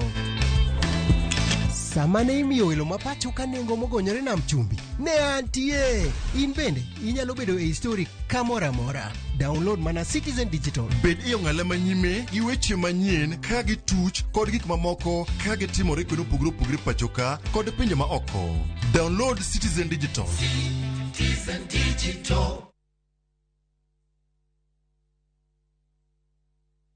Jatelo mano biro ka nyoro odwari warus kodi. Hera motwere kidi Lwanda omuoche kind osiepe ariyo. Jitengi neno no kende ok nyal romo wange gi nyaka Miriambo thinyore lela kendo kelo mirima kod lit. Anang'ini do ng'at maber kaka Bende anyuola kod osiepe nyalo donjo e kind osiepe ariyogi. Bedi en ok ohera kata matin. Inyalo chopo kanya gi jal ma ihero kiling'ling'. Ne Suresh ni oko ibende biwadhi ng'at mabokendo Pragia ng'ano nigi hawi. Kik iwe ma ok ineno sigana mar hera motwere mar Kumkum Bagia. ok anyalo yudo yo manyalo wacho nigo ni aheri. Yud chenro mar Kumkum Bagia gi dholuo sani koro e View sasa.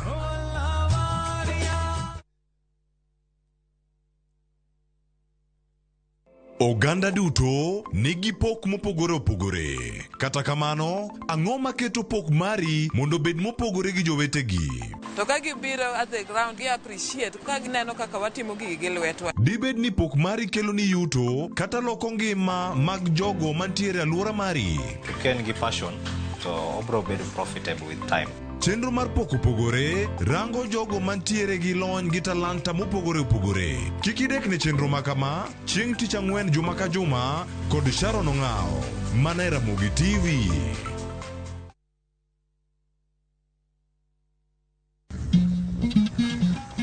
Oganda en kitgi. Joluo bende wan gi kitwa. Wakelo ni luo kitwa gi timbewa. E chenro mar 111. Ngeso ka ngeso, saa 1 gi dakika 45 mar otieno, girabala kwasi owad gi Rajabu.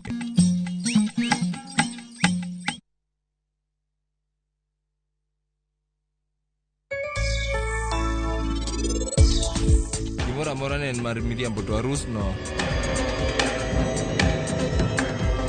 nen mar adier. Tapki awacho in higni 2 mokalo. Tapki nokotho ongima. Wow, Tapki. An kata ng'at achiel pok ayudo. To in iseyudo chwo 4. Koro biro bedo maber ka in ipuonjri bedo jaoda.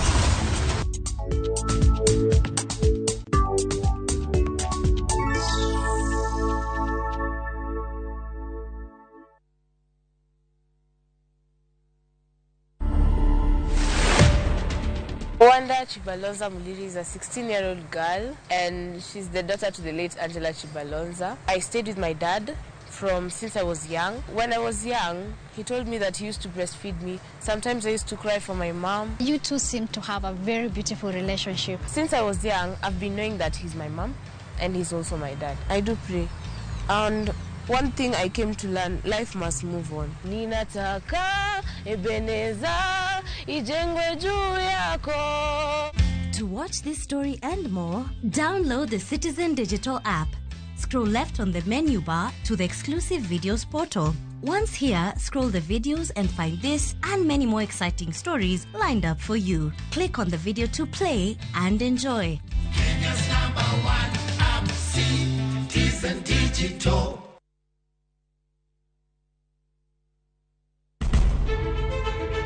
Penj laktar ok en ka chenro moro amora. Wach mari pi to emergency pin e monyo gino kapere mene giketho system. Wakelo ni achiel kachiel lakteche man gi lony mararieya e weche ngima dhano. Koro ka goyo picha to dhi nyisa kind lekene.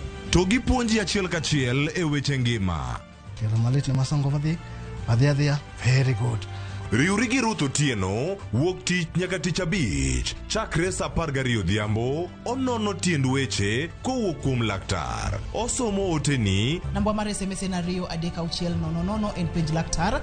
Kendo kaw simbi. Wadhi kawa simbe jowinjowa jonenowa. Mana Ramogi TV.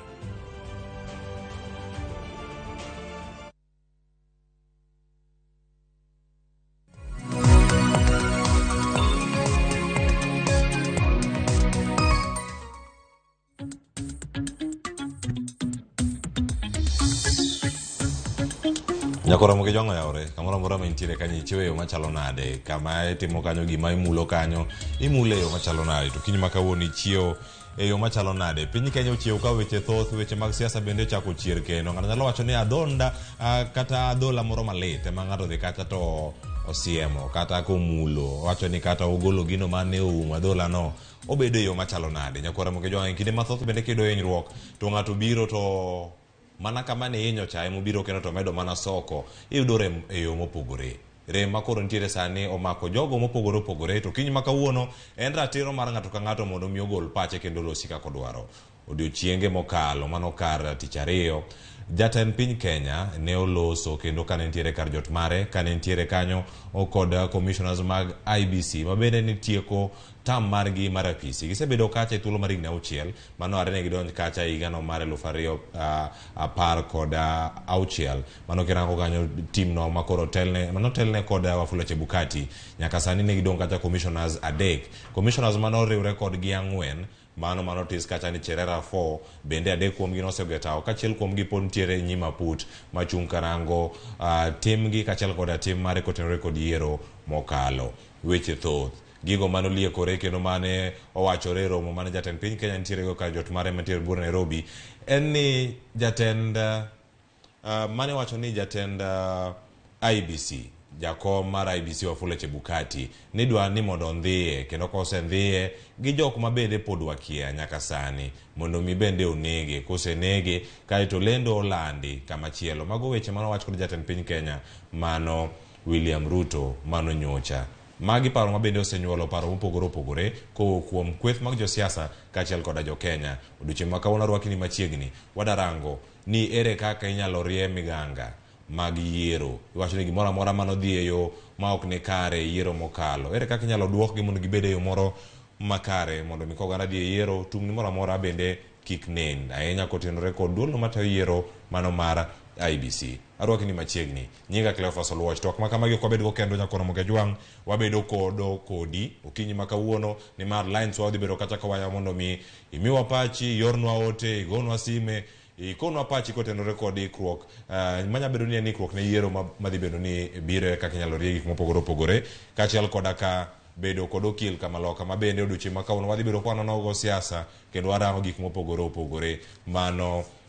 akili Duncan Okach. Happy New Year. Happy New Year, Cleophas. Machiegni higani. Erokamano. Ng'ato nyalo penjo ni arwaki machiegni ma higani. An asebede maromo nade. Asebedo mana ndalo 19 kende. Kata kamano in nade? An be. Inade? Adhi maber, at least wasechako higa koro wewane kaka weche bro dhi. Kamano. Nitiere weche mathoth mondo biro kwa loso to mokwongo wawinjane kaka jatend piny Kenya no loso e weche go ma otenore kod ndhiyo Wafula Chebukati kachiel koda ka nege. Mano wachne gigo mano timore yiero mokalo, mano higa mokalo mar 2022. Wenyi kaka nuloso. We also know that there was a direct attempt to abduct Wafula Chebukati and murder him so that the commission would be paralyzed, or a compliant commissioner take over and subvert the people's sovereignty. It was a hard, cold, and lonely time. The threats were dire. The promised rewards very lavish, and the pressure relentless. Wacho kanyo intiere mago buok go maga meko kachiel mano dio kachiel koda kaneko wacho kan gitiere karkacha kachiel koda mit bile mano chiu weche maka magi wakili wokuom jatend piny Kenya jal man gi teko maga timo gik mopogore opogore piny Kenya mokwongo ni kaweyo machalo nade kiwinjo ka jatend piny Kenya ne loso kama Clover sana kaka na winjo jatend Kenya ka wacho no gik moko ma to sama wacho gigo en sama wasenyiso jo Kenya ni onego bed ni koro wadhi mbele nikech yiero no setimore joma no kao telo osekao telo to be gisechako koro telo gima ber ne waparo ni koro onego bed ni piny nigi kwe mondo ji koro dhi mbele to bange makoro wawuoro ni kara jatend Kenya makoro chako kelo weche moko ma ok onego bed ni ikelo sani nikech weche mano wacho go gin weche ma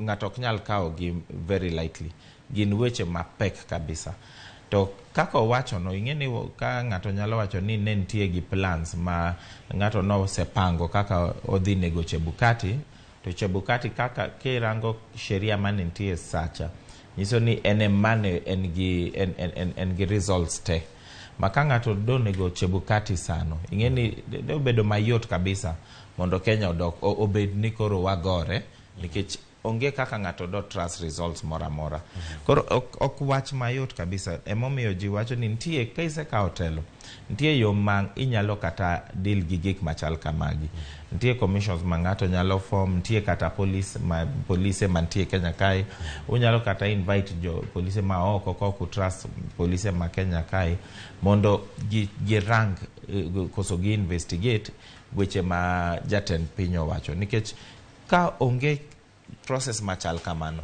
mano biro yuda ni koro ji bro baya weche to ok ber nikech koro duoko wa kuma ne wasewuoke en ang'o mamono jatend piny Kenya chako nonro machalo kamago onge gima mone nikech kirango chik maduong' ma katiba moango omiye thuolo makende ma onyalo kata chako chik machal kamano to ok apar ni owacha gigo nono anaparo ni ing'eni ne gisepango kaka nene no sepang kaka nonego bed gi commission manonego ogol jo IBC gi to ing'eni bang' mano ne gidhi keto koro a proper commission commission ma koro do rango gigi mathoth to do miyo wa recommendations so recommendations go ibro yudo ni nyalo miyo kata jomoko imako koro kaka macha paro ni nokodhi kaka nopang cha nikech koro ineno ni jomoko nogweyo teo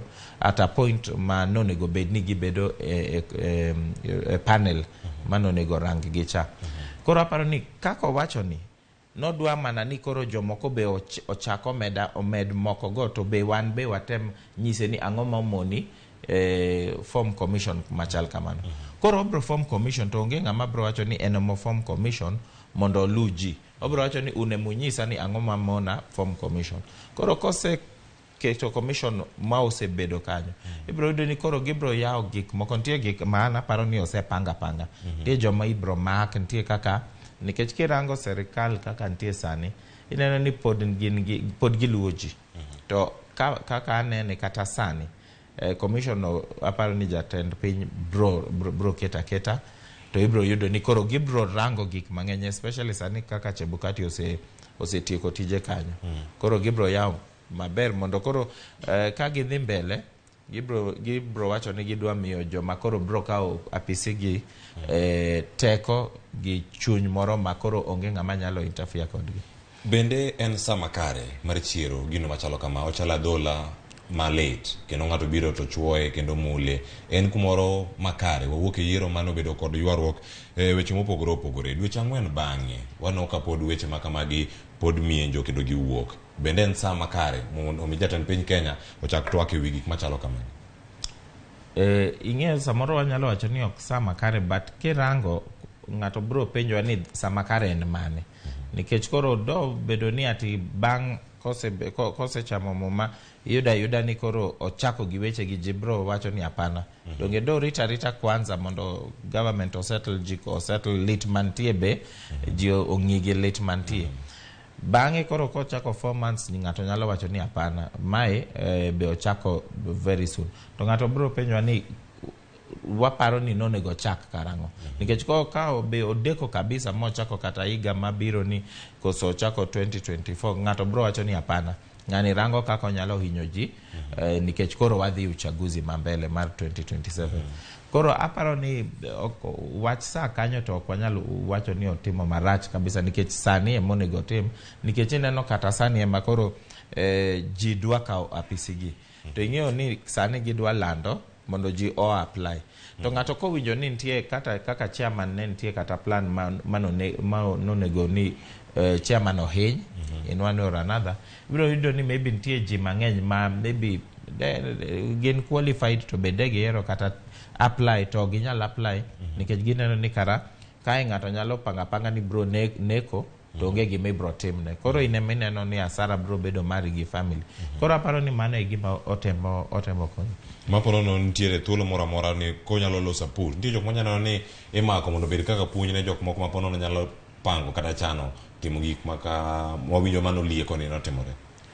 Anaparo ni kaka lure gi gima gidwa timo, nikech ing'eni sheria nyisowa ni panel mabro yiero joma bro kawo apisigi onego oket within 14 days bang' chairman kose weyo tich. Koro wakwana ndalo makoro onge gi nafas moro monyalo miyo joma dwa apply. Opsni koro gima no timore koso gima ne opang ni bro timore ok nyal pang kendo, nikech sheria bro kawo kaka jo Kiswahili wacho mkondo wake.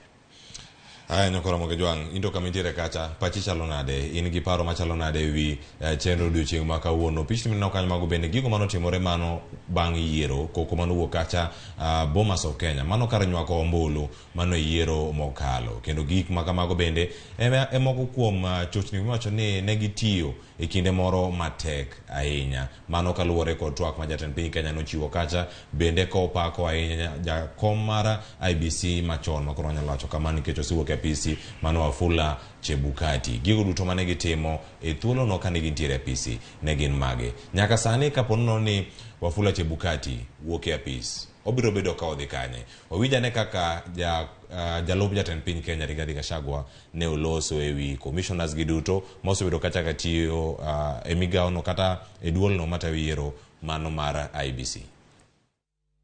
Your Excellency, I want to salute Wafula Chebukati and the other 2 commissioners for standing up for Kenya, for doing the right thing, for refusing to be tempted by bribery, for rejecting intimidation and threats to overturn the will of the people and subvert the Constitution. You are our heroes. And Your Excellency, I want to thank you that last Jamhuri Day, you did honor these 3 Kenyans for their service to this great country. We are aware that you antagonized very powerful people and indeed dangerous people.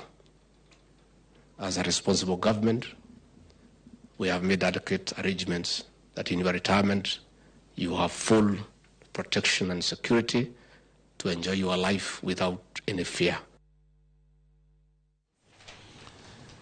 Jatend piny Kenya kachel koda jalupne bende koro osegolo weche makamano. Wafula Chebukati odhi retire koso omanyne lemo machielo to jogo ma mimanyo nigi lemo gikwaya ote machal gi jowetegi kosetimo gi machalo nade pache wiyo wach mar Rigathi owacho. Kaka jalup jatend piny owacho ok apar ka nitie Chebukati bro dhi dala kaka ji wachoga nikech kaka anene aparo ni gin gi kawo ni Chebukati emano miyo gi telo ni maka Chebukati do maybe kaka gi wacho no kaka ati ne nitie promises mano omegi koso no nyisgi ni bro megi gik moko mabecho becho ka giluwo yo moro ma ok yo makare. To sani giwacho ni notamore emomiyo giwacho ni gine makoro nyaka gimiye gimoro to mae pod awacho ni en reward moko nego bed ni serikal koro wacho ni wadwa reward nikech kanotiya tije kaka gipake ni ni chule mshahara mano okonego bed ni koro imi gik moko kendo nikech mano ng'ato nyalo wacho ni mano pod en bribery ma ne giwacho ni jomoko koso jo Azimio ne pango kaka gibro miyo gi gik mabecho to gine makoro gimiyo Chebukati gi commissioners ariyo gi gik mabecho koro ng'ato nyalo kawe kamano but nikech jatend piny nigi powers mang'eny kabisa onyalo miye tich mora mora anaparo ni Chebukati bro nyisa ni yier gimidwaro to obro yiero gimodwaro to mano emibro miye to obro kelo picha machalo nade ne jopiny dhi nene yo machalo nade ponono bang' yiero machalo kam mane wantiere go ok apar ka Chebukati nigi wich kuot ni jopiny bro nene nade nikech ineno kata 2017 kaka Supreme Court no yalo case mar presidential to no yudo ni en gi makosa mang'eny kabisa to no tamre kata yao sava to no nyise ni koro kaka wecho otimre kamae no nego bed ni in be resign mondo ng'at moro kawo telo machal kamano to no tamre resign koro kapar ni gima timre sani ni nyalo wacho ni Chebukati koro bro bedo gi wich kuot moro maduong' ka maybe okwayo koso komiye komora maduong' e piny kae to aparo ni bro miya to bro kawo to bro dhi mbele. E kinde gi bende wakili Dan Kanokach ka waloso kendo oganda nyalo bedo kacha ni penjore ni nyaka sani ponono niero koro Wafula Chebukati ero gisewuok e apisi nitie thuolo malach mantiere kacha mwacho ni nyaka riegi giduto mondo miyo neni commissioners makare bende odonji e apisi siasa donjre gi kanye e kinde makoro yiero commissioners machalo kamano siasa to ing'eni ji wacho ni commissioners miyiero bro tima tich magitimo gitiyo ne jo siasa nikech tijgi maduong' en mana miyo jo siasa nafasi so ok inyal wacho ni siasa ok nyal bedo momiyo kirango kata chon wach ni iyiero jo IBC koso commissioners mek IBC gi chairman nade osebedo ka kelo nwa weche mang'eny e piny kae nikech chon ne wach ni ati jatend piny emane yiero jogi bang'i giwacho ni ne gidhi ni jo kanisa ema koro ibro mi nafas magiyiero jogi bang'e giwacho ni IPPG ma koro giketo ni koro giriwre jo kanisa civil society gi jo siasa emane koro yiero koro bang'e wakete koro sheria ma waluongo ni IBC Act waketo kabisa ni ji abiriyo emonego bed ni yiero jogi to wacho ni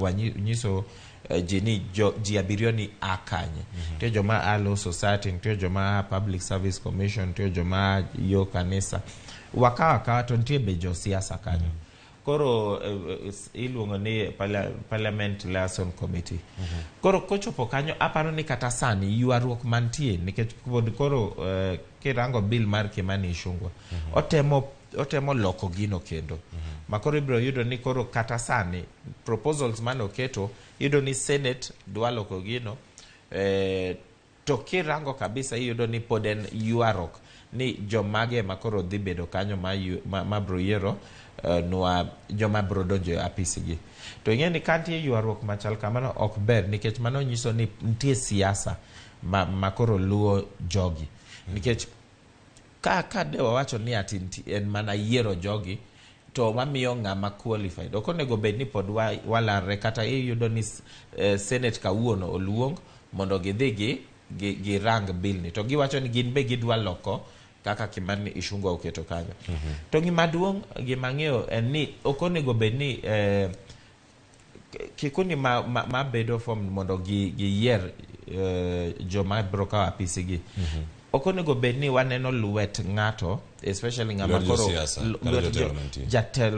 jatend siasa koso jatend party maduong' matemo. Ok onego bed ni waneno kata jo Azimio kacha katemo kabisa ni gidwa laro kaka gibro yiero joma bro yiero jogi. To mana ywaruok bende mosebedo kar kacha ni mari neno ka jomoloso sirkal kata moloso piny owacho masani, jogo mantiere kweth mar Kenya Kwanza gi jogo mantiere Azimio la Umoja, gino mane kachirera foni koro chopo e nyima put. Wach mantie kacha mani diro, iwacho ni sirkal dwa ni mondo jogi wuogi, mondo giket jogi. Adiera mar wach nyalo bedo kanyo. Sirkal bende nyalo bedo ni lwetgi adiera nyalo koso ma ok ochopo kanyo, kata kawo pat jogo mantiere riwruoge siasa mamoko. Ing'eni sirkal to en sirkal, lwet sirkal nyaka chopa to sirkal be en siasa mantiere to be siasa siasa ema keto sirkal. Koro ok inyal wacho ni ati sirkal lwet sirkal ok nyal chopo kanyo, bro chopa but ok onego bed ni waneno ka gima ng'ato laro kabisa koso yiero koso lwet sirkal dwa nyisowa ni gidwa ng'ani to ng'ani ema bro konyogi kochopo 2027. Mano bro nyiso ni onge ng'ama bro kata wacho ni odwa yiero no, nikech bro wacho ni ng'ani oseyiero ng'ama referee.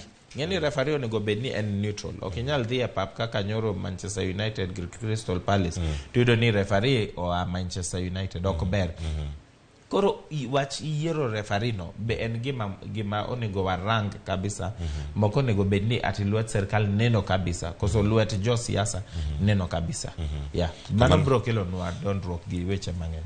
Ka walose weche mag yiero referee, refa machalo kama kinde gi obedo kacha IBC kotelne kod Wafula Chebukati kod Lange makoro bedo sedhi yweyo. Wakili Dan Kanokach imiyogi atamalodi kuom miya mano muting'o Boya Molu kachal koda Professor Abdi Gulia, kata wawinjane kaka Wafula Chebukati ne oloso kotenore kod tich mosebedo kotiyo. Anto kipenjan poda amiyogi 50%, ok apar ka anyalo miyogi mang'eny moloyo kanyo, nikech ing'eni nyaka wang'e ni ng'ani gima notimore 2017 ponen Wafula Chebukati. Ka rango 2022 kata kipake kamae iyudo ni doho maduong' ma Supreme Court nonyisowa ni nitie makosa ma be Chebukati notimo ma onego bed ni pod warango to wanono. Makoro kata kipake kamae to jomoko be koro on this other side koro inyisogi ni gine magitimo marach iriembo gi office. Ok apar kaber kabisa nikech nyaka wa balance to wane. Koro to ok apar ka nitie legacy maduong' ma Chebukati oweyo, nikech kirango ndalo mar Chebukati gi commissioners ariyo ma konyegi iyudo ni gisebedo gi ywaruok. Ndalo Akombe commissioners manodong' ariyo be no resign, sani kendo moko ok nyal bedo ni ji terach ine miber. Nyaka bed ni nitie makosa, to onego bed ni legacy noweyo IBC go eni otiyo gi ji, otiyo maber gi ji maonge ywaruok. Kirango kata CEO mane Chiloba be ne gi ywara go kamano.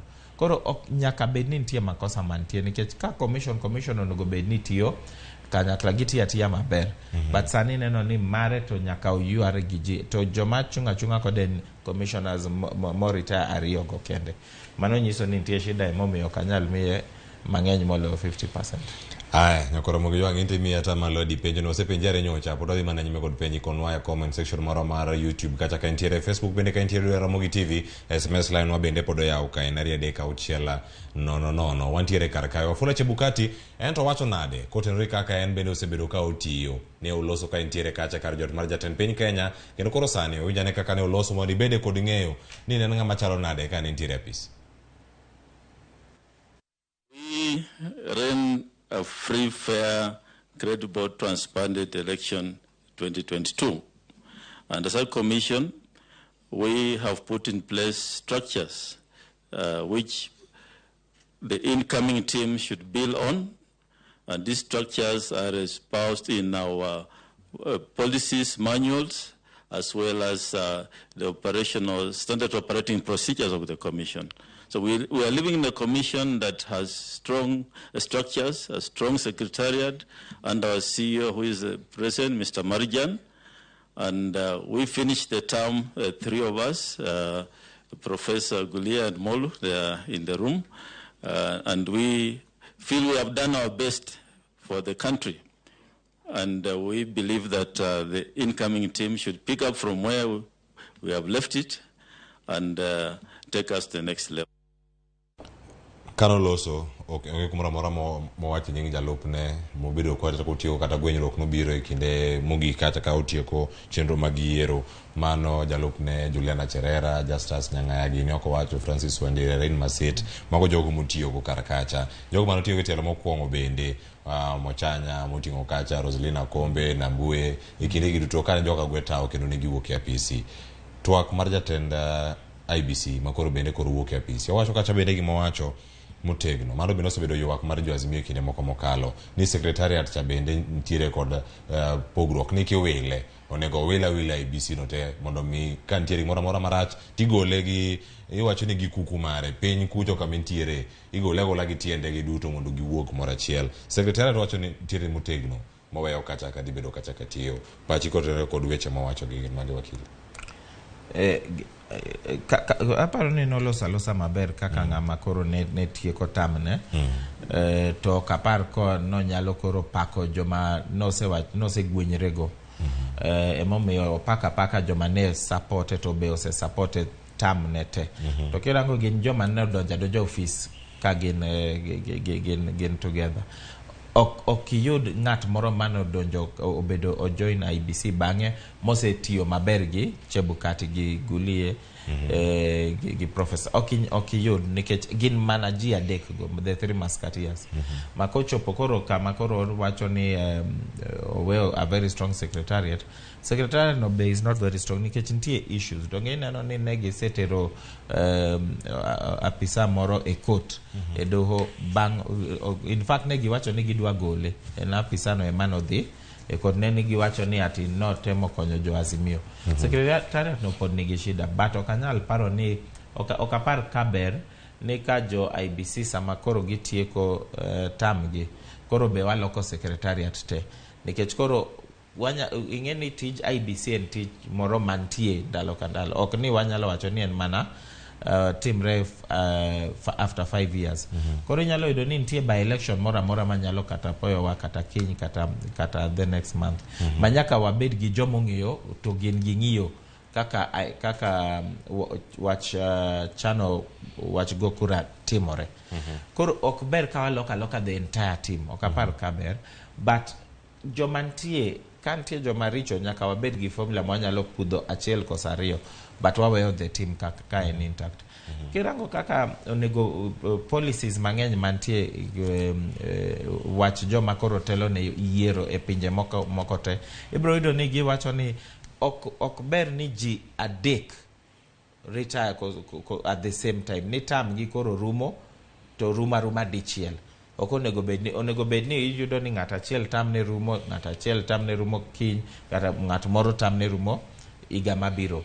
Koro ok ber ni ruma dichiel nikech kirango sani nikech Masit kende makoro wacho ni the last woman standing en kende modong to kata kaka odong ripode pod bro biro to ka ripode obiro to jogo recommend ni onego iriembe tich sano koro gima neno ni ok wadhi bedo gi commissioner kata achiel mbele kai koro wadhi keto jomanyien at the same time to neno jomanyien ma waketo gi mano nyiso ni ka gisetieko neni 6 years magidhi kauni ibro yudo ni gidhi resign at the same time because ok kata resign gidhi tieko ndalo mar tich moket gi chik at the same time to mano nyiso ni be wadhi yudo koro jomanyien kendo auchiel mano ka Nyasaye omiyo gi ngima koro ok apar kaber kabisa gima timore to aparo ni as we go ahead nyaka koro gitne kaka ginyalo loko terms make chairman vice chairman gi commissioners nikech neno kata sani doho maduong' no nyisowa ni qualifications ma wadhi miyo chairman onego bed ni gin qualifications ma miyo jalup chair mondo kata ka chair onge jalup chair nyalo tiyo tije maber kagima onge fuok mora mantie. Koro aparo ni gik machal kamago onego warang sani mondo wakony jo Kenya sama wadhi e yiero ma 2027 kata 2032. Haya nyakura moge juang ka wantiere kar ka pod medo mana nono weche gi kaka ne owachi kod jatend piny Kenya mane wi commission ma yudore subedo katayo weche go magiero maduol mosebedo katayo weche magiero pacho kae mano mar IEBC to kweth machielo mag josiasa giwacho nade kotenore kod report makama mabere koro no pedhi e nyima jatend piny Kenya kod Wafula Chebukati waka oyweyo masani kan waduogo kae kod ote mag misbedo kioro kachiel kod akatwak mano tim oduche manyoro kod jafomo marwa Chris Owino mano kotingo kanyo pach Jeremiah Kioni awacho kacha pach Babu Owino Olekina kachiel kod jotelo mamoko. Edwin Sifuna Senator ma Nairobi bende wadhi winjo pache mana ka waseduogo kik idhi mabor ikete mana ka cheno mar piny ka yweyo masani oduogo bang' yweyo makasa.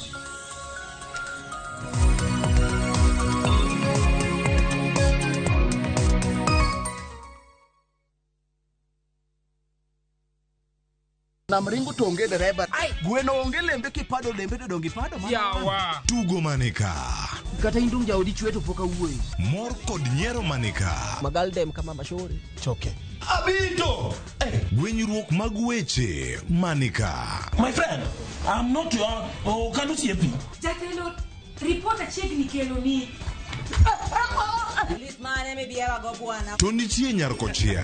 Apenyi, why are you meandering in the compound? Miyo maseto mor. Okabil ga gigo, ano jaka nesa. Kendo ni kod chia. Okay, luongo ji. Mae kik bai. Hey! Mark Logi! Nyarkochia. Saa 1:45 mar otieno, tich abich. Mana Ramogi TV.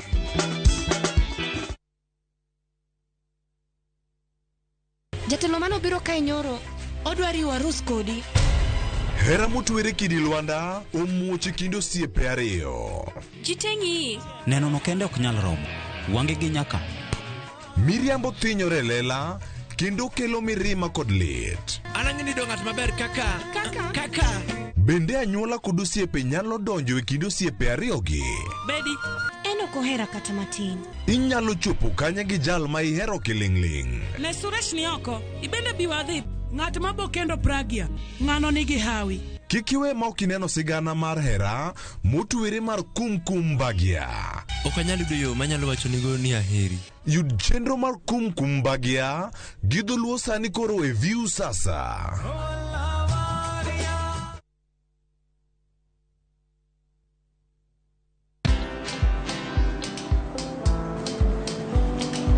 Chal nade? Chal ka gimihum kaka ng'iyo sim gi pacha te? Kiki hum ahinya. En mana ni asebedo e story ahinya. Mana kaka rali manyochacha ne chal ka gima ne an kanyo kane otimo. Kendo kane iyawo chiro manyien ne chal ka gima ne an kanyo. Sama ne imiyo welo mapacho ka nengo mogonyore nam chumbi. Ne antie. In bende inyalo bedo e story kamora mora. Download mana Citizen Digital. Bed iyo ng'ala manyime gi weche manyien ka gi tuch kod gik mamoko ka gi timore kendo opogore pacho ka kod pinje ma oko. Download Citizen Digital. Citizen Digital. Gata sim tupo site. Piga lukukula wa achabi. Wa achabi. Okonyal bedo maber moloyo ka. Unanipa vigezo na sababu ya kukupenda tu. E chenro maliet kendo mamit mar ngolo e piny luo duto. Watmana di mamiyo aparo nyaba manyo te kontiendo. Tudri kodwa mondo iwinj thum maliet.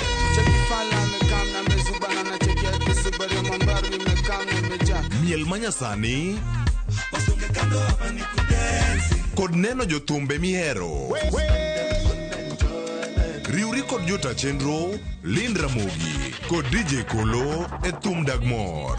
Geso ka ngeso saa 5 otieno. Mana Ramogi TV.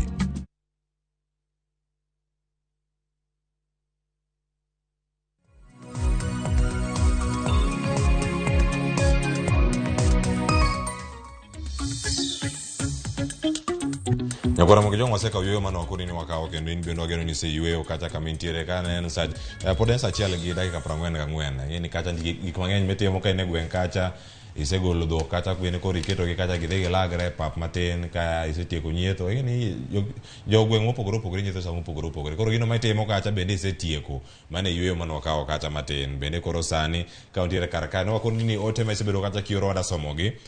Sani kwa yudo gi SMS line wa en 3:600. Facebook kacha wantiere Ramogi TV. Ka ioro kacha to wasomo mana kachiel kachiel. SMS kacha anomolo kawuok Asumbi.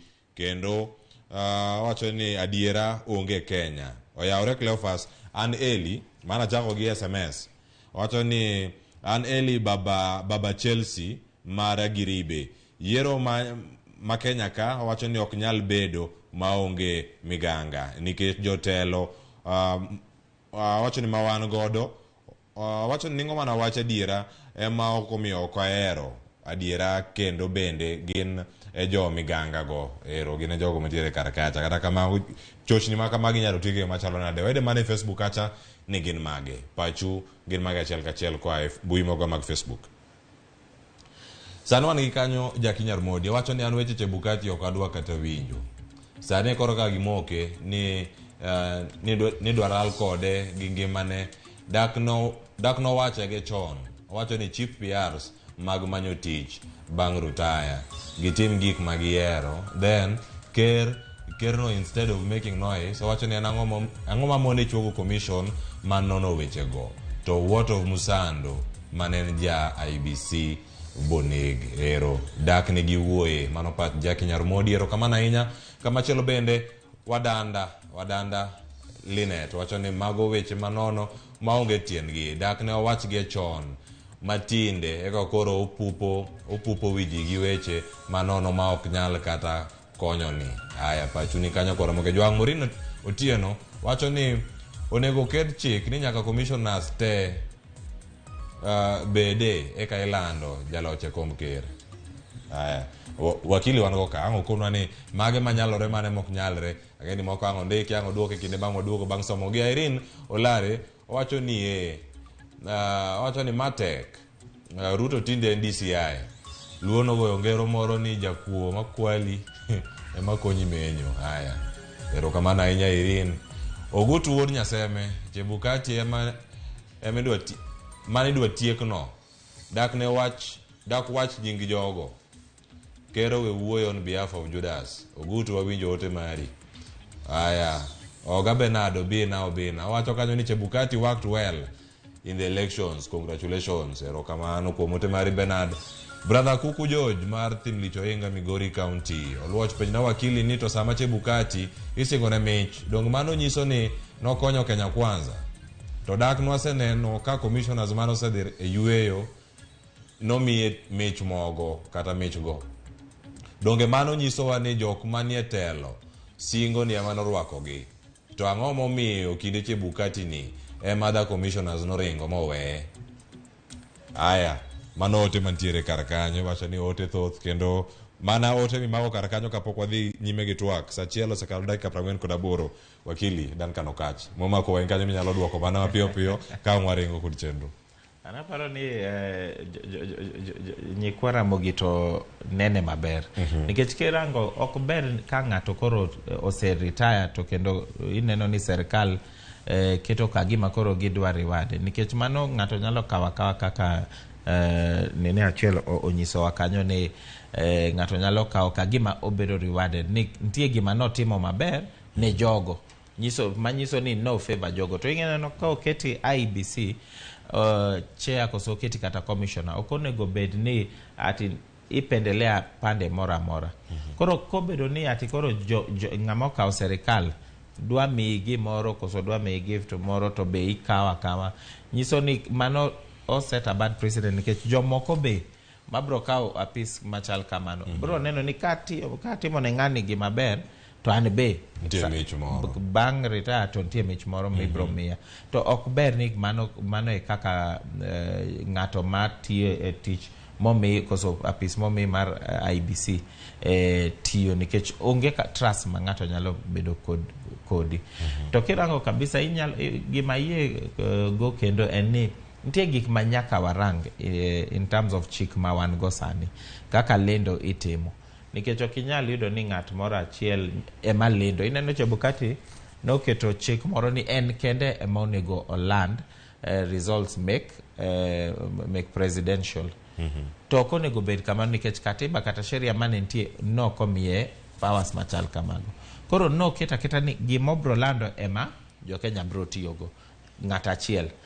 Mado wacho ni odwa lando kata ja Safina ni ene moyombo to mano ema ubro dhigo. To ok ber nikech mae en teamwork. Commissioners onego bed ni tiyo kaka teamwork. To doho nonyisowa ni kaka katiba oket onego bed ni chairman gi jalupne gi commissioners tiyo kanyakla ma ok onego bed ni ng'ato wacho ni ane maduong' koro gima wacho ema nyaka lu. To kaka aneno mano onego bed ni koro waloko chik ma waluongo ni IBC Act mondo waket mano e iye. Manyiso ni koro joma koro wadwa keto apis gi bro ng'eyo ang'eya ni ok inyal tiyo ni kendi ni gimiwacho ema koro ji nyaka lu. Nyaka ibed piny gi oweteu ma koro omiu apis go winjru murang kaka results obiro makoro une makoro ulando kiunok ni ng'ata achiel makoro lando landa kanyakla but ok wanyal wacho ni ji te koso commissioners te nyaka bed kanyo kilando nikech ing'e ni nitie magi human beings. To human beings samoro nyalo yudo ni ng'ato tuo ng'ato gimoro nyalo timo ng'ato to ok onego bed ni ng'ato ituono ni ati intie to ok mi nafas ni ibed kanyo. To kantie kama ntie in gi issue nyaka ndik mondo kindiko issues ma in go inyalo kata tere doho wa Supreme Court. Gima miyo wacho kamano en ni kata kirango doho maduong' ma Supreme Court gin ji abiriyo to kochopo kama koro ng'ata achiel koso ji ariyo be onge ok mon doho no from proceeding to tia tije kaka onego ti. Kinyalo paro 2017 ibro yudo ni entie judge achiel mane tuo to mano nokotamo doho mondo proceed Maraga onalify election ati nikech judge achiel onge. Koro dewa bedo gi chik machal kamano donge neno dewa kwamo. To ineno gik ma waketo chik ma waketo elections nigi time frame ma okinyal sudo makokalo mano ji dhi adhiya lweny. Koro mago e gik manyaka warang sama koro waketo proposals machal kamano.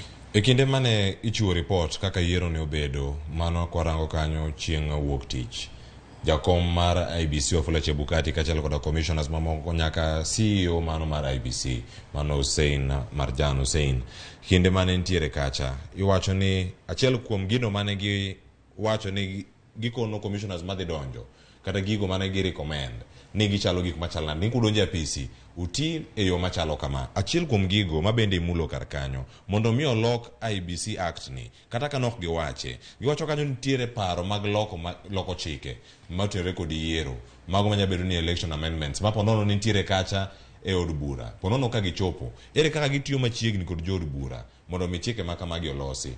Gin chike mawuok kuom jo IBC machako twak makamae koso jo od bura machako twak mondo ke lokruoge mag chike gi to jo od bura gi e od bura masani wantiere go kweth mar Kenya Kwanza ni malo kwan gi ni malo ka giwacho ni gidakalo gimoro amora e od bura kacha ginyalo bedo ni gikalo jatend piny Kenya be wuok mane kweth gi kacha idhi time yo machalo nade mondo mi giti kanya achiel kod od bura mapacho ka mondo chike gi oket gi yo moro makare kama hata achiel kuom gini commissioners gi duto obedi gi teko marom kata ken jakom gi jalupne mondo mi orang ni ng'ata ka nyalo lendo mana kaka achiel kuom weche mane liekore kinde mano somo ote mantiere karka inya time yo machalo nade jo siasa mochak twak koso twak owuok e IBC kodhi oko. Cleophas kerango chik moan go sani nyiso ni twak machal kamano nyalo chaka kumoro amora.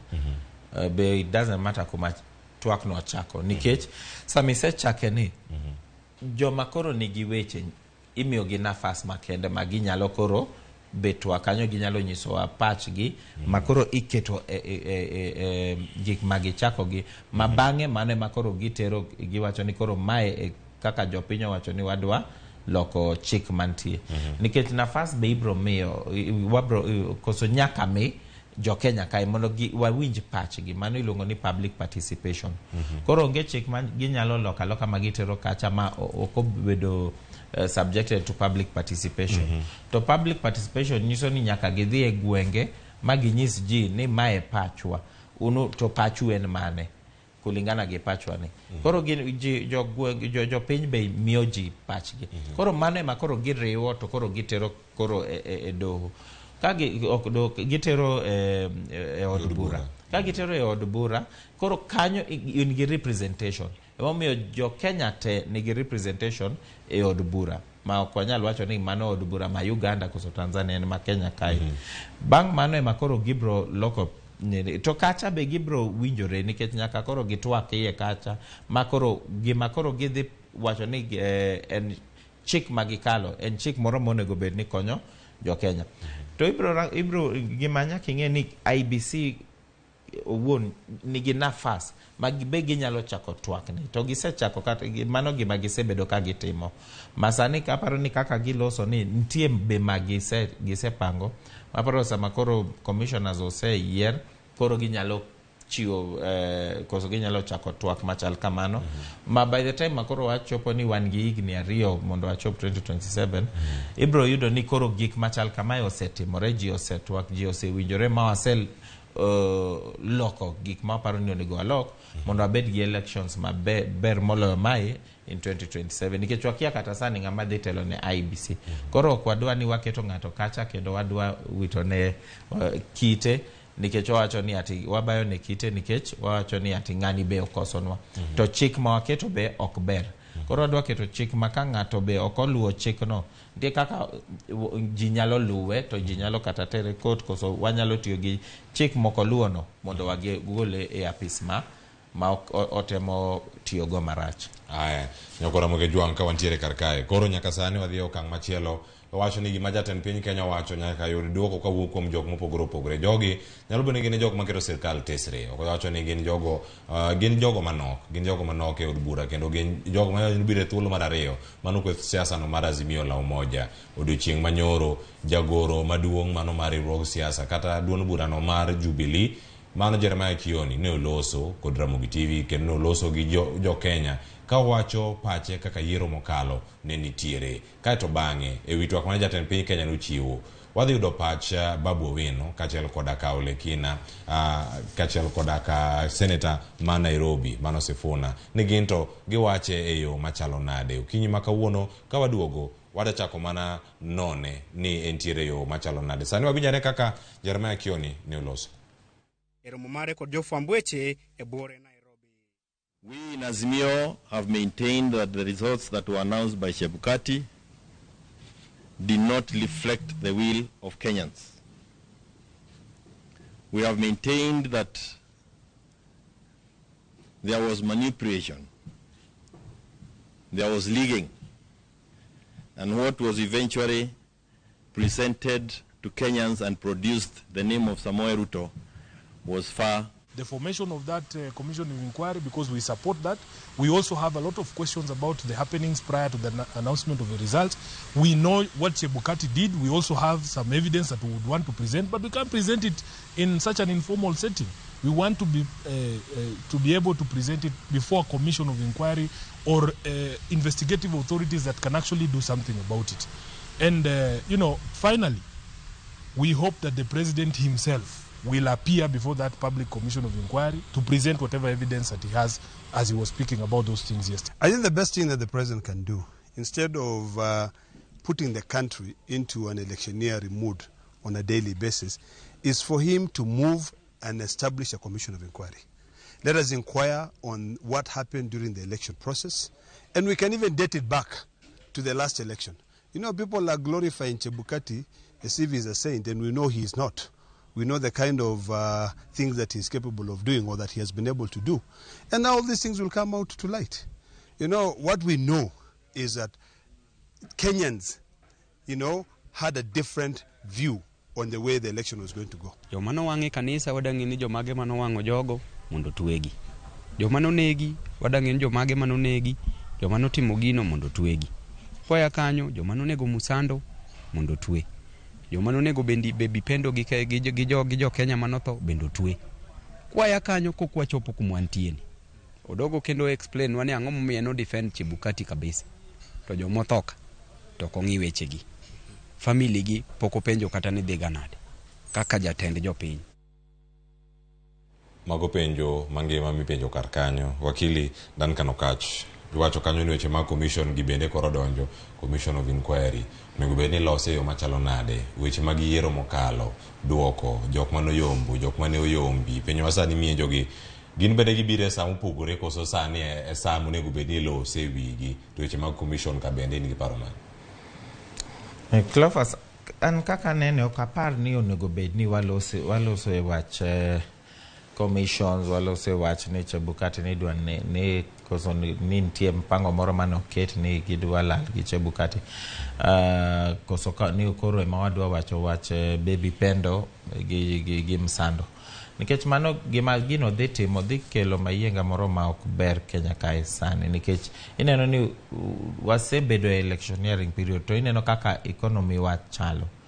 Gima ji dwaro sani en kaka ginyalo yudo gima gichamo, kaka ginyalo dhi e puothegi, kaka ginyalo dhi e nam gi yud rech, gi yud market maber, mondo at least wabed gi dongruok. But ka wadwa wacho ni koro wadwa kwama e wach siasa mano timore, wach yiero man ji nose chako wacho ni gise hil, to yudo ni koro waduoko ji e lit moro moko nego bed ni waduoko ji.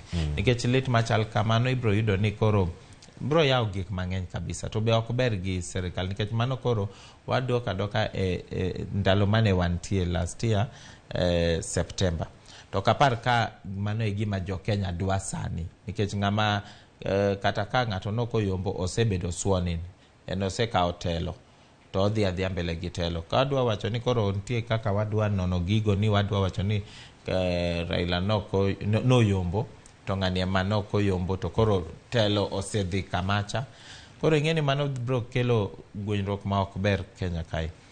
Again, gima kendo anyalo wacho, Olekina owache maber kabisa. Ni okonego bed ni wan e electioneering state. Nikech ka kere makoro jatend Kenya makoro keto wa electioneering mood, gi weche mosiko wacho everyday. Iyudo ni gima giwacho ni ka wa form commission of inquiry, wabro tieko gi kata ka en dweche 2 dweche 3 to waketo wacho ni wasetieko waumo mano wadhi mbele. But neno kata ka wachako mano nitie koro wach luoji, kaka Babu Owino wacho maber kabisa. Bro ni nitie joma nyako kalure gi commission ibro twe to ibro soye. To ibro yudo ni mano gima ber, nikech jomoko bro wacho ni ang'omo mi itwe ng'ani to kitwe ng'ani. Mano ng'ato bro wacho ni itiatia gi teko ni marach. To be yudo ni ng'ama dwa be form commission en ng'a bro bedo ker mar piny kae. To ki wacho ni ene makoro form commission to ene complainant.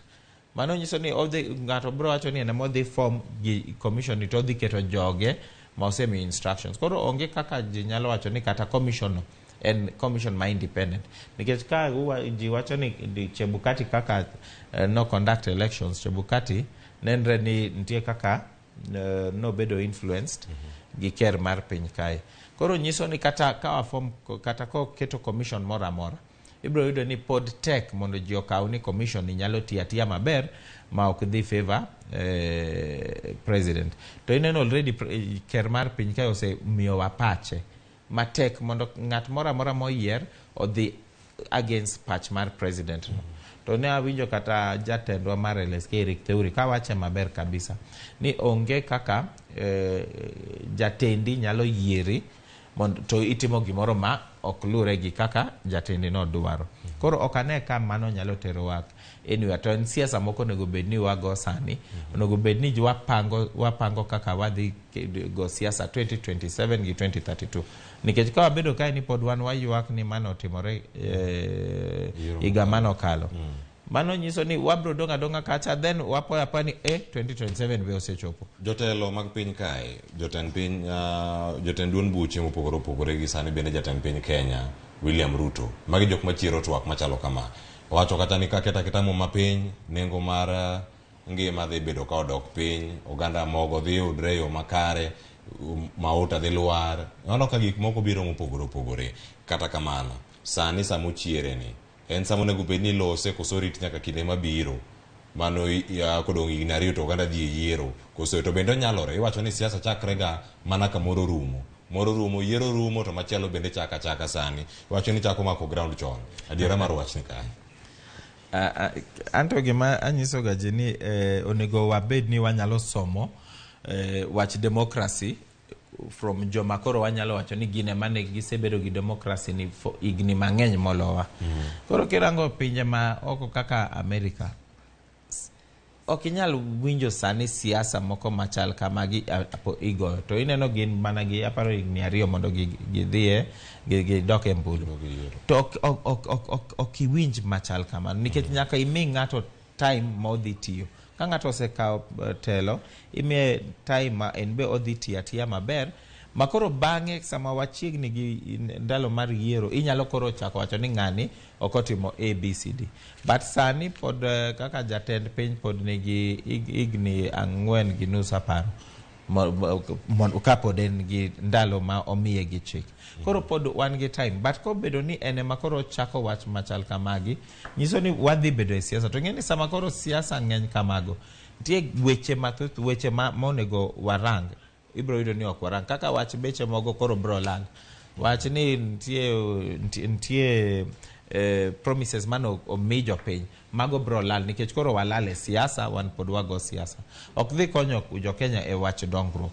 To aparo ni kanye kama wadhiga ok wadhiga maber, to Daniel Toroitich Arap Moi nonyiso wa maber ni ogonego ok icham siasa, ok ininde siasa, ok ichiewe siasa. Mano ibro bedo ng'ama nono kabisa. Mano wabro bedo jomodhier kabisa. Nikech nyaka ng'e ni nitie sama wanyalo timo siasa, to nitie sama onego wati. Koro kama wachomeni onego bed ni ji tiyo, ji puro, ji timo ang'o, ma bang'e ndalo mar siasa wabro wacho ni koro wasedonje siasa. Commission of Inquiry makoro bende ilosi ka gi jotelo mopogore opogore. Ang'ena wayudo ote bende mag jogo mantiere Facebook kata ni pod gimedo wacho gi yo machalo nade. Kata kamano commission ni koro kilose gi jok machalo nade. Jatend piny Kenya makoro yiere, to koyiere commission inya miyo mana picha ne ni to paro gi ka kuom jok machalo nade. Tie penjo ma openji kar ka bende ni jatend piny Kenya bende onya chopo kar kacha mondo mi ogol e pache, ogol neno. Bende komoro nya bedo ni waneno e kinde ma wantiere go ka.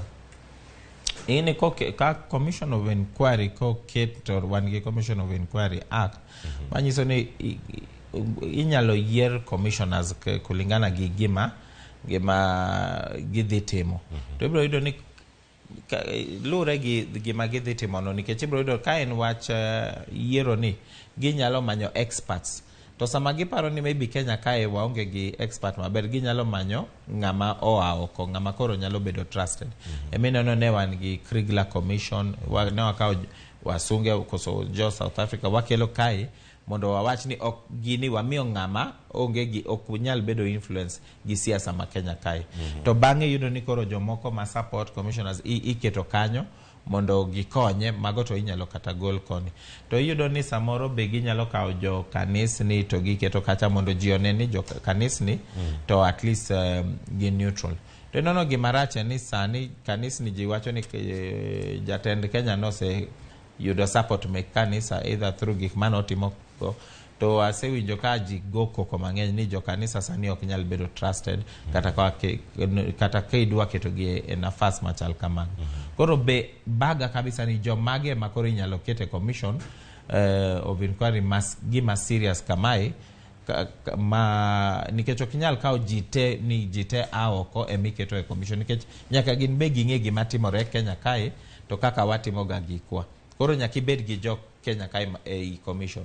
To commission powers mi commission gi chik en ni ginyalo summon ng'at mora mora. Maka gisamo ni chala ka gima doho onyisi ni nyaki bi. To kokibiro mano nitie consequences. Manyiso ni ka to be in gi thuolo ka in gi gimora mora midwa nyiso commission kaka Senator ma Nairobi Edwin Sifuna wacho. Inyalo bedo ni in gi evidence mari. Nitie moko ma waneno e gazet e internet, ng'ato moro ma wacho ni en whistleblower mar IBC. Joma chalo kamago be nyalo tero evidence kacha.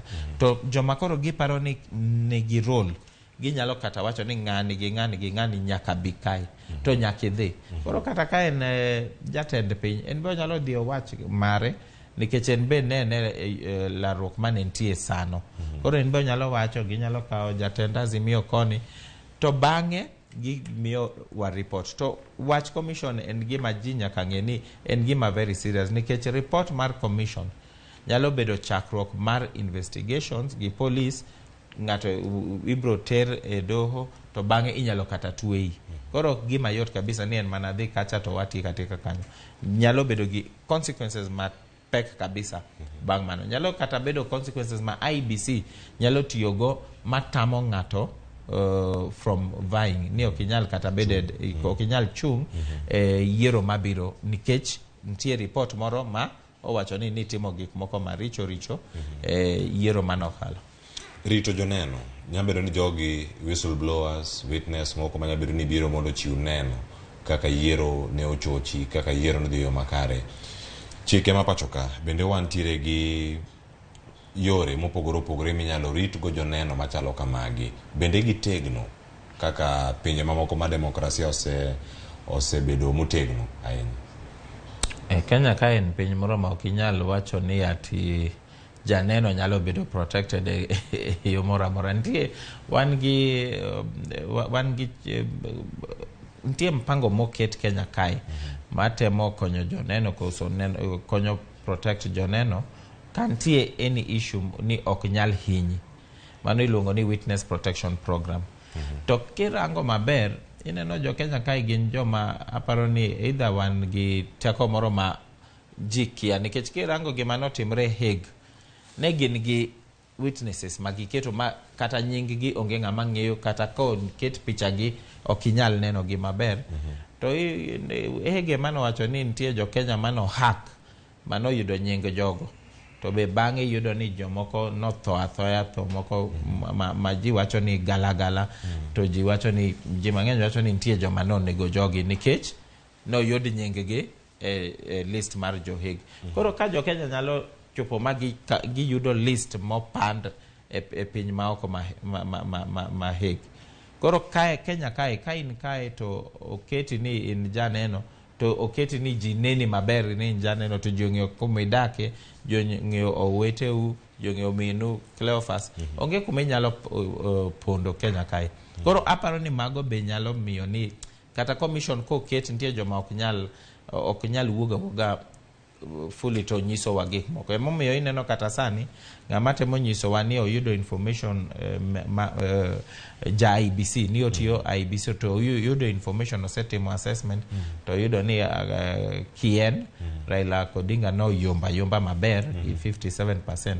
Ok nyal keto kata nyinge nikech en be oluor ni anyalo timo mano to bang'e wakwanya kaka nokwany Musando to onge gima notimore. En okenge mage minyalo keto mondo mi oritgi, nikech mage jok manyalo golo weche moko manyalo bedo ni konyo oganda e kinde gi duto gintiere gi thuolo mag tije. Iwacho ni job security cha bende en go ka dipo no osewacho ni oyo gik ma kamage na wacho bang' wacho gima kamae be pod an gi thuolo mar tiyo e commission mane antiere ni koso oyo. Okenge mage ma pono no piny owacho gi jok mamoko bende nyalo bedo ni paro mondo mi oket lwasi makare ne jochiw neno kaachiel koda jok moko bende nyalo bedo ni goyo poro ka gik maricho timore e kembe moko kata bede migepe moko mag sirkal. Ng'eni nyaka abed gi policies maber mawacho ni ka nitie gima rach matimore ok ni ati ng'eni sama koro indiki to nitie gima sign ni ok inyal fulo gik moko mafulo kambi mondiki koso fulo entity mondiki. Koro nyaka wach ni ka en gima rach mano to iyie ni inyalo fulo, to kifulo to nyaka bed ni inyalo mi protection makende, kata ka en protection makisetieko testify iteri kata piny ma oko iloko nyingi gik machal kamago. But again iyudo ni testimony makoro igolo no en testimony minyalo kata golo ka ok iketo nyingi kata ka ok iketo, nikech as long as iketo evidence, documentary evidence, inyalo kaw kata ka nyingi onge kata ka ogikaw. In luongo ga ni anonymous. Nitie kidhi Nairobi County Government oketa boxes ma ka in gi complaint iketo kanyo to boxes go dhi e governor direct, to ok ni nyaka iket nyingi. Koro ineno as long as iketo information maber onge kata ng'ato manyalo luwi. But kirango chik masani kata commission of inquiry ok nyal tiyo gi gima chal kamano anonymous, ni nyaka ging'e ni in ng'ama chal kamane manade to ineme ikelo testimony ki in. Aparo ni mano e kama kawarango to anyalo yudo gik mang'eny kabisa, nikech whistle blowing ok onego bed ni nitie ng'ama blow. Wanyalo kata keta anonymous to so long as imiyo wa information koso imiyo ng'ato information to nyalo tiyo gi information maber ma wagolo chik ni ma wan go evidence act ni nyaka wabed gi ng'ama fulo gigi. Koro mogi jogi nigi thuolo bende mar rango chenro gi duto bende achiel kachiel kamoro amora ma nitie penjo ni yudo waka in kanye isewuok in e tich kacha kata iwuok idhi e tich yud chenro achiel kachiel okalo e mbui moro mar Facebook achiel koda YouTube mar Ramogi TV yudo waka achiel kachiel Twitter bende yudo ka ipenjori ni matino tindo gi to akanye mar ng'ado kacha achiel kachiel gi jogo mantiere e mbui wa mar Ramogi TV mondo mi yud gima wakili wacho ka twak ma wantiere go kachiel kachiel yudo bende Citizen Digital App idhi e kidino mar Live TV tido kacha Ramogi TV to koro ineno mana mos kata ka intie nyamburko kata intiere kanye ichomo ine wuoth moro marabora yudwa kacha achiel kachiel sa osekalo kata dakika 15 tok sa ariyo wakawane ote mamoko bende mantiere mbui mag Facebook mondo mi wawinji ni into in kanye tineno eyo machalo nade SMS line kata bende wadhi bedo ka wabire. Jacob Omolo Kanango Jakano wacho ni Chebukati notiyo makare during elections miye tich ero. Machielo mantie kanyo wan gi Ochieng John wacho ni election ma Kenya kae onego bed ma thuolo kendo ma uyanga mano kantiere kar kacha ko wacho mana ni jodo kachiel koda sirkal mano executive nyaka bed kata mar tiyo kod ratiro wacho ni ko kamano pinywa biro bedo kod jotelo man gi dwaro gi giwegi kata mano mag selfish kod mago bende man gi weche ko mag mibadhi kamachielo mano pacho Chieng Sam Jakom oyawre Cleophas Pompacha as long as ni Jakom mar IBC kod alange pod yiero kod jatend piny to onge kaka yiero biro bedo makare. Kuom pacha onego duon buche olo support mapuodho Jakom kod alange wacho ni Mako Chebukati kane sirkal nedwa make to nok nyal tame mano miyo Ruto oemulo adhola wacho ni en koda teko mar mako joma ne dwaro lal kod Chebukati ero. Paro machielo Injinia Lazaro Kanyambok ananeno ni President Kenyatta sani oti kod his authority to preach healing and unity. Ananeno ni dragging Kenyans back the memory of what took place during the tallying dhi kelo mana weche mopogore opogore mag ywaruok kendo ok dhi miyo adhola ochange yo mapiyo. Wacho ni Ruto nyaka parne ni sani ok en nitiere campaign mode. Wacho ni en president manyaka mind his utterances ero wache kar kanyo gi kizungu kubwa. Vitalis Ochieng wacho ni gik ma Ruto wacho ni korka nek mar Chebukati ka en wacho ni ka en kod neno e gino ma owacho kata mowacho motegno adiera nyenyore lela jatelo maduong' marito piny okonego opus dhoge kako timono. Wacho ni gik ma aina go konego bende timore en kane Chebukati kod Koome osemiye loch owere gi jopiny uti tich mane odwaro. Wacho ni an kata weche go koro joga to sewacho gi malo kanyo ne koro muge jwang ero. Ote mamoko mantiere kar kanyo Eric Gono wacho ni wan kaka joluo koro chunywa oseol gi kokura. Wacho ni madiere wacho ni madieri onge an kaka Eric ok nachaka go kura kendo. Aya SMS kata giwacho nadi wakili maka moko kuom ote mantiere kar ka SMS kata wacho ni Joramogi apenjo ni kapok ogol duoko mago mag fofo aero penjo kanyo nyithindo dhi yepo karang'o tarik 20 kanyo ka gidhi nyime duoko mar KEPSEA to nitiere mbui mag sikunde duoko mar form 4 bende dhi konu no biro karang'o. Kamachielo an Paul kawuok Awendo Chebukati walo kodwa machielo wacho ni jatend piny Kenya Ruto nyaka koro we wuoyo au yae en jatend piny Kenya is yet to heal. Onyango men wacho ni waru chando Chebukati osetieko tich otimo tich maler joma ong'eyo kaka notiyo ong'e ni en ng'ama kare. An jaliada wacho ni wawere uru gi Chebukati notiyo tich yo makare. An John mar Kisumu Ruto wacho ni owek ndiko ne Chebukati statement ero. An Steve Nyakwaradega awuok Nyawara Ruto owek tugo kod pajo Kenya koketo Chebukati e telo machielo. Vincent Kayole Chebukati ne otimo 0. Amolo ka Sumbi ote maridi osechopo karka. nyakora Ramogi jo mantie ka kudukil kama loka winjo pach joneno mar Ramogi TV pach nyalo bedo mane kotenore kod koro ka wadhi ka watieko. Gima mako kanyo en ni every time wabedo gi yiero manigi yuarruok bang'. Aparo ni ok ber nikech miyo ji be lose hope ni koro kata ka aluto ombolona maybe ombolona ok dhi kwan koso nitie joma moko ma obedo kamoro ma koro be kwela gi kompyuta ma koro ombulu ma aluto no onge gi any meaning. To sani gima neno ok ber ka untie kaka wanyalo riyo weche sani ma warie maber makoro ka warango 2027 yiero mabiro no kata 2032 yiero mabiro biro bang'e no ok wadhi bedo gi yuarruok moro ma wacho ni referee ema nigi shida. Onego bed ni wawacho ni koro joma nigi shida and supporters wa maybe no gi gonwa kura kaka ne wadwaro. But onge tiende ni every time ni wadwa blame referee nikech ok ber. Kirango kata opira matimorega. Okay, you okonego bed ni blame every time ni referee makoro determining ngamo yombo gi ngamo koyombo. Kirango kata World Cup mane wan go gi finals. Onge yuak moro ma wawinjo ni referee mane ntie kacha maybe no konyo jo Argentina. En okonego bed ni wan gi shidas. Bang'e ka wayudo ni referee ma every time wasiemo ni referee ema kosonwa. Onego bed ni warang process ma yiero go referee to aket process maber nikech ka wan gi shida ne wase neno kaka wach yiero no chiegni tero wa kumarach mano 2007. Masama koro wachomoni kantie kaka wanyalo wan gi nafas makende sani.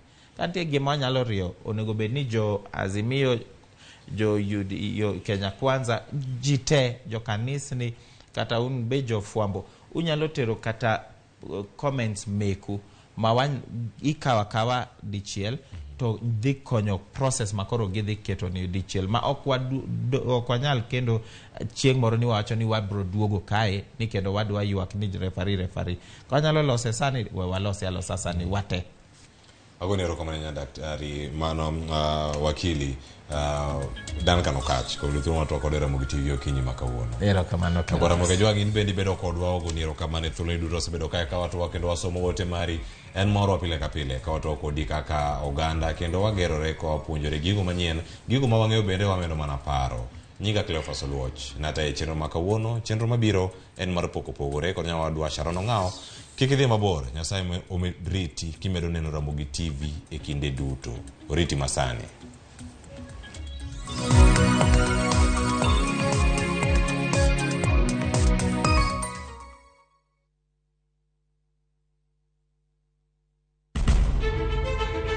Penj laktar ok en ka chenro moro amora. Wach mari P2 emergency pin e monyo gino kapere mene giketho system. Wakelo ni achiel kachiel lakteche man gi lony mararieya e weche ngima dhano. Koro ka goyo picha to dhi nyisa kind lekene. To gipuonji achiel kachiel e weche ngima. Kelo malit ne masongo adhiya very good. Riuri gi Ruth Otieno wuok tich nyaka tich abich chakre saa 12 odhiambo onono tiend weche kowuok kuom laktar osomo oteni namba mar SMS en 23600 en penj laktar kendo kawo simbi wadhi kawa simbe jowinjowa jonenowa mane Ramogi TV.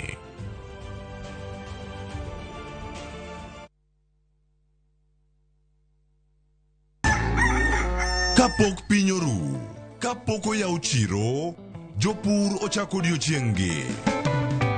Ng'ato ka ng'ato gi gombo mar kelo lokruok. Wachalo joma timo research mondo mi wakel gik man gi value. Ma ok odewo kama idake kata gima ipidho.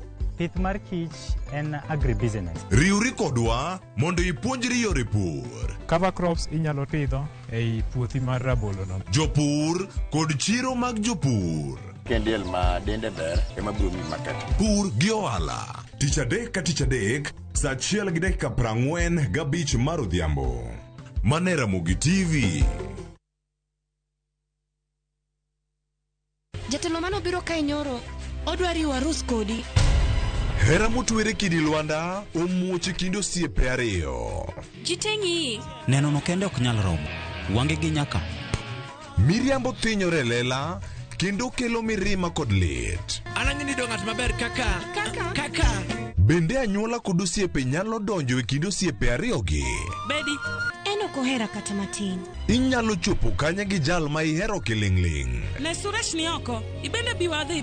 Ng'at mabo kendo Pragya, ng'ano nigi hawi. Kik iwe ma ok ineno sigana mar hera motwere mar kumkum Bagya.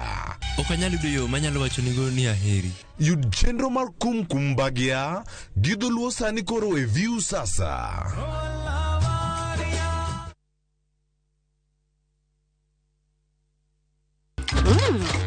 I love View Sasa. And for dessert, Let's get juicy! Sounds like a great idea, Gummy. And the fun never stops. What is it? Kids View, best place for your kids' entertainment. That's what I need. A brilliant idea. Only on Hold on. View Sasa. Successful, popular, lovable.